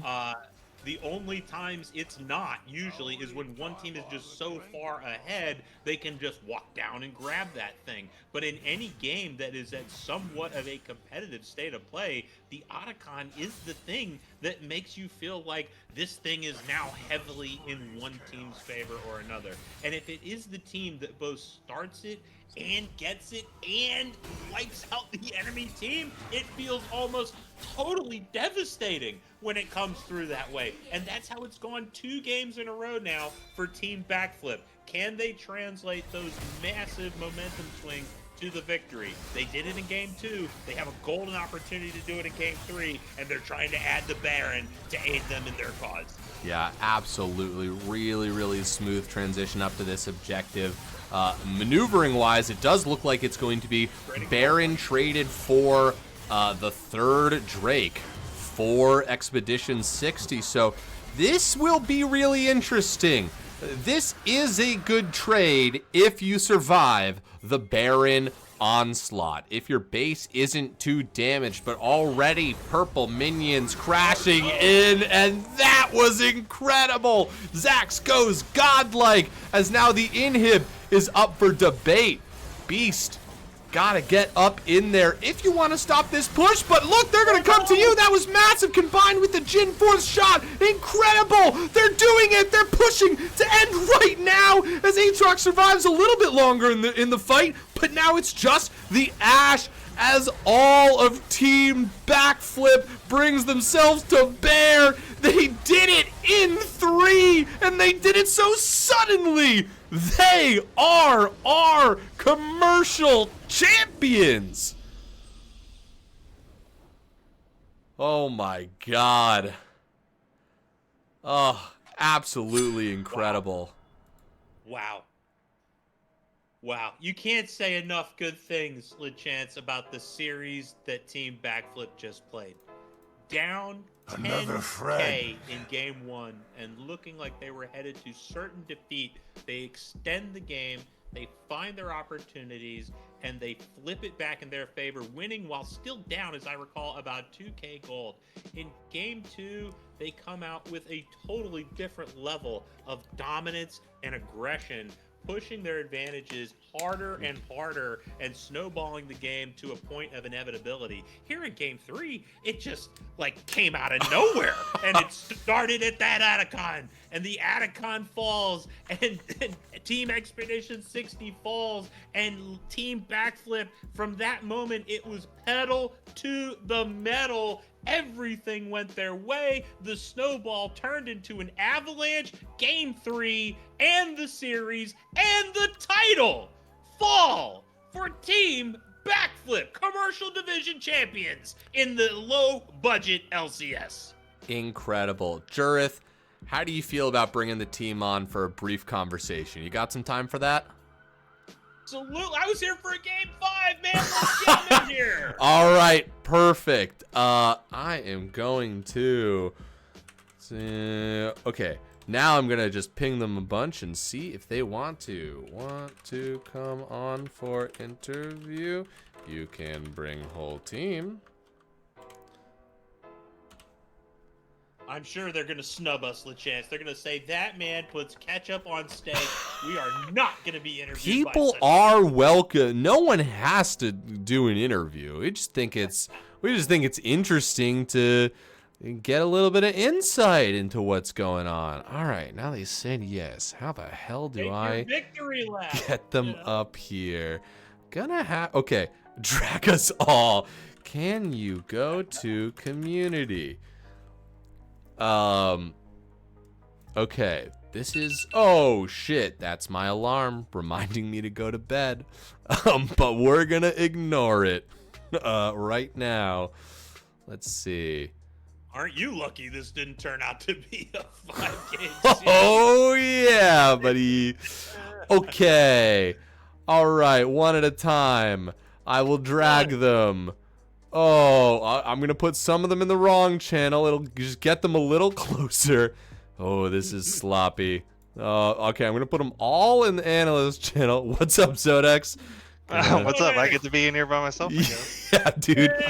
All right. Never mind. Here they are, your commercial champions, Team Backflip. Congratulations, guys. Let's go. Oh, my God. Oh, man. All right, now we didn't talk at all how we were going to do this interview, so expect some crosstalk. It's not going to be very organized, but whoever wants to take this one, I think Jurith and I, we have a lot of questions about just what it was like behind the curtain in Game 1 of this series, because you guys were behind in gold for most of that game. In fact, you ended the game down in gold. Did it feel like that? Were you guys worried at all? How did you navigate those rocky straights? Oh, you mean the team backflip comfort zone is what you're talking about. How many of our games you've watched, but that's pretty on the ball for us. That's the standard game one for us. We go down a lot of gold and just somehow pull it out. Yeah. The Indiana Jones squad. Always fighting off your back. Yeah, pretty much. It really did feel like that. So obviously Game one was feeling very it did feel scary. 100%, but it sounds like this is not unfamiliar territory. Have you guys solved that problem in the past? I mean, I'll tell you what we saw. We saw a team that was just like, you guys were saying, listen, the road to victory, it's paved with blood. We're just going to keep fighting until either we're dead or they're dead. Is that the strategy, or is that just what it appears like? I think it's a little more calculated than that. Like, we definitely, it turns into a bloody fight, but we know that we got to get gold somewhere, so dying even more sometimes gives us some money here.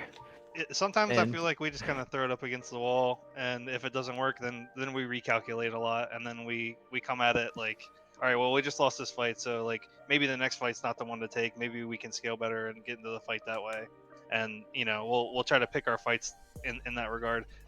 I remember we got Zodex specifically saying. Yeah, you specifically said Zodex in the middle of the game. You're like, once Caitlyn gets 6 items, it's over. And then Caitlyn got 6 items. True. It's true. Yeah, was there Plus, a I just moment? have faith in my captain.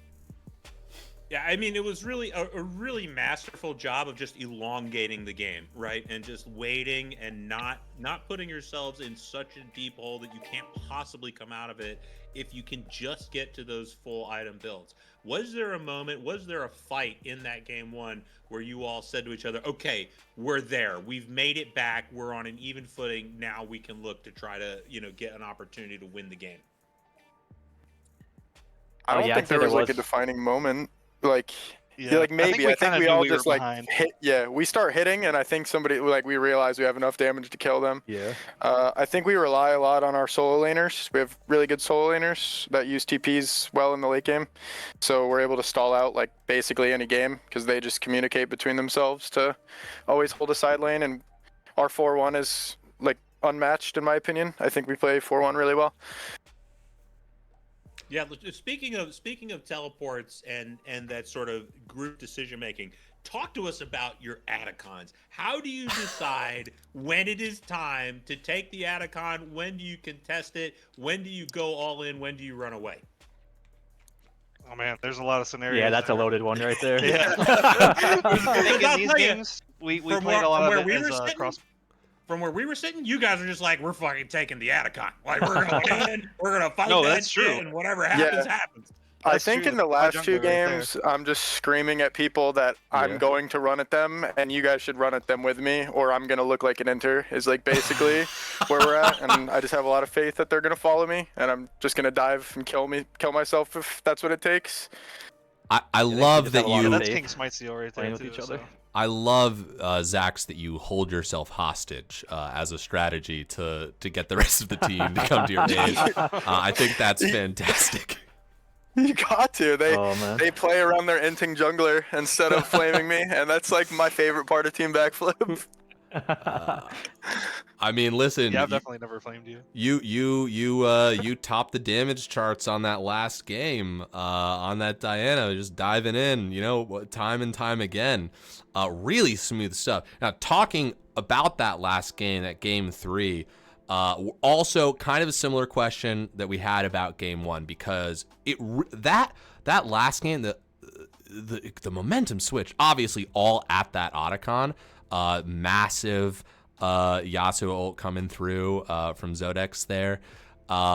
But for most of the game, it really seemed like Expedition 60 was in the driver's seat, and it just flipped on the dime, and you guys just pressed the pedal to the metal. Can you give us a little bit of insight in communication? Is it just kind of what it seemed? You just navigated your way through it, or was it anything else? I'd say we felt even everywhere besides the Gragas. Yeah. The Gragas was wicked. Yeah. How I many was times I gonna- got jump scared by that thing? Yeah. Yeah. Was actually just wicked. I get it. There's no words for that. You just walk into vision and just you're dead. But so I think we knew that he was all of the gold, and everywhere else it was pretty much even at that point. So we felt confident to take any fight we seen. Then Otacon was just ripping him up pretty bad. So the engage was I also think just there that for like us. Zax, we noticed at a certain point that Zax was like crazy ahead of Luffy in jungle, Mm-hmm. and like he just if you look at the end game screenshot, it's Zax at level 17, Luffy at level 13. So like I think the Gragas spent a lot of time doing those jump scares, and it was scary. He got me quite a few times. But we just played for our Diana to do what she wanted to do to carry the game, because we know that he's carrying the game in that situation, and that's what happened. He called it straight to the end how we were going to win that game. That's Yeah, fantastic. Zach, you look really good on those AP junglers. And speaking of communication, game 2, we were just constantly in awe of the Ziggs play out of Zodex. Zodex, you were just dropping ults like in the perfect moment at the perfect time, and we noticed incredible synergy between the Lilia Sleepy and the Ziggs ult. Is that something you guys run before Zodex? Did you know you were gonna crush that lane when you saw Vygar coming in on the other side? I mean, the Ziggs looked like your ultimate comfort pick. It is definitely a comfort pick for sure. But yeah, there was a certain point that I knew that I was gonna win that lane pretty hard. The Veigar, it's not very playable for the Veigar in my opinion. He has a lot harder time if my hands work than vice versa. So I don't fault him for not being able to play it as well. But yeah, it was super comfortable for me, and Ziggs is a big pick for us. It's actually a flex. A lot of times it ends up going to I enjoy low on the bot lane. So, but yeah, it was a good Ziggs game. I feel it necessary to speak over Zodex in this situation, because this is a rare occurrence in which Zodex is being humble for the stream. There is no lane in this entire league that is beating my mid laner 1v1. It's just not happening. You better send the whole team mid and camp that Zodex guy, or you're losing lane. It's just as simple as that. Highest gold diff at 15 in the league. Let's just be real about it. That is what it is. Thank you, sir. I love like the that. love. I love the love. Say more nice things. I like this. Well, it showed hard in game 2. I mean, I think you were up something like 20 CS at maybe 7 minutes. I mean, it was a snowball rampaging downhill. Yeah, thank you very much. It was a sight. It was a sight to see. It was a sight to see. Very well done. Oh, I'm glad I could entertain that. Thank you for the nice comments. You absolutely did. And you all did. Congratulations on this incredible accomplishment. You, of course, will all be getting the much valued, the vaunted LBLCS Discord tag, which you will have until the heat death of the universe, or unless Discord is destroyed by some other similar catastrophe. Before we let you guys go, if we can just go down the line, if you guys have any parting thoughts or feelings about your your journey through the league, or anything else you'd like to say, we'll start with I Enjoy LOL, and we'll go down from there. Yeah, I'll give it a few shout outs here. Got a shout out for Home Depot Hot Dog in chat. That's my wife, my coach Paula. Yeah. Nice. I got a shout out for Expedition 60 for a banger series, and Cryobark for fucking destroying us, bro. That kind of that set us to a new level. Man. That makes They made us lock in.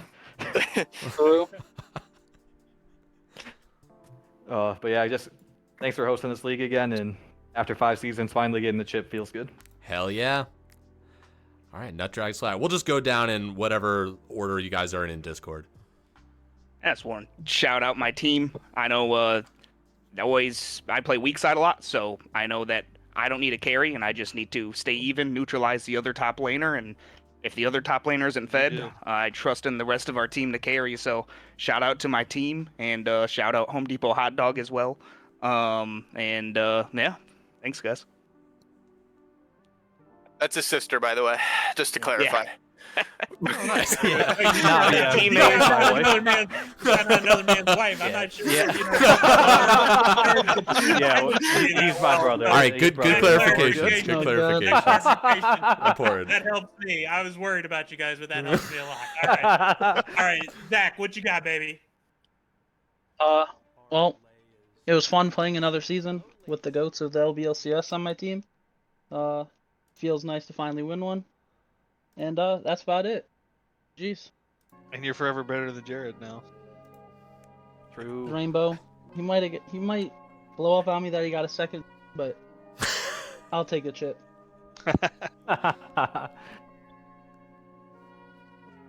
Beautiful. All right, Hit are us, we- Axe. Are we just continuing? Yeah. Keep on rolling, baby. GG's. Thanks, Expedition 60. That was a fun series. I'm glad Luffy went back to the jungle. It was a good run it back. It's been 3 years since I got the last chip. This is the second one. Hopefully not the final one. Shout out to the team. So much fun to play with all these guys. I tried to retire from LVLCS twice, and they just keep on bringing me back. And we finally won a chip, so that was awesome.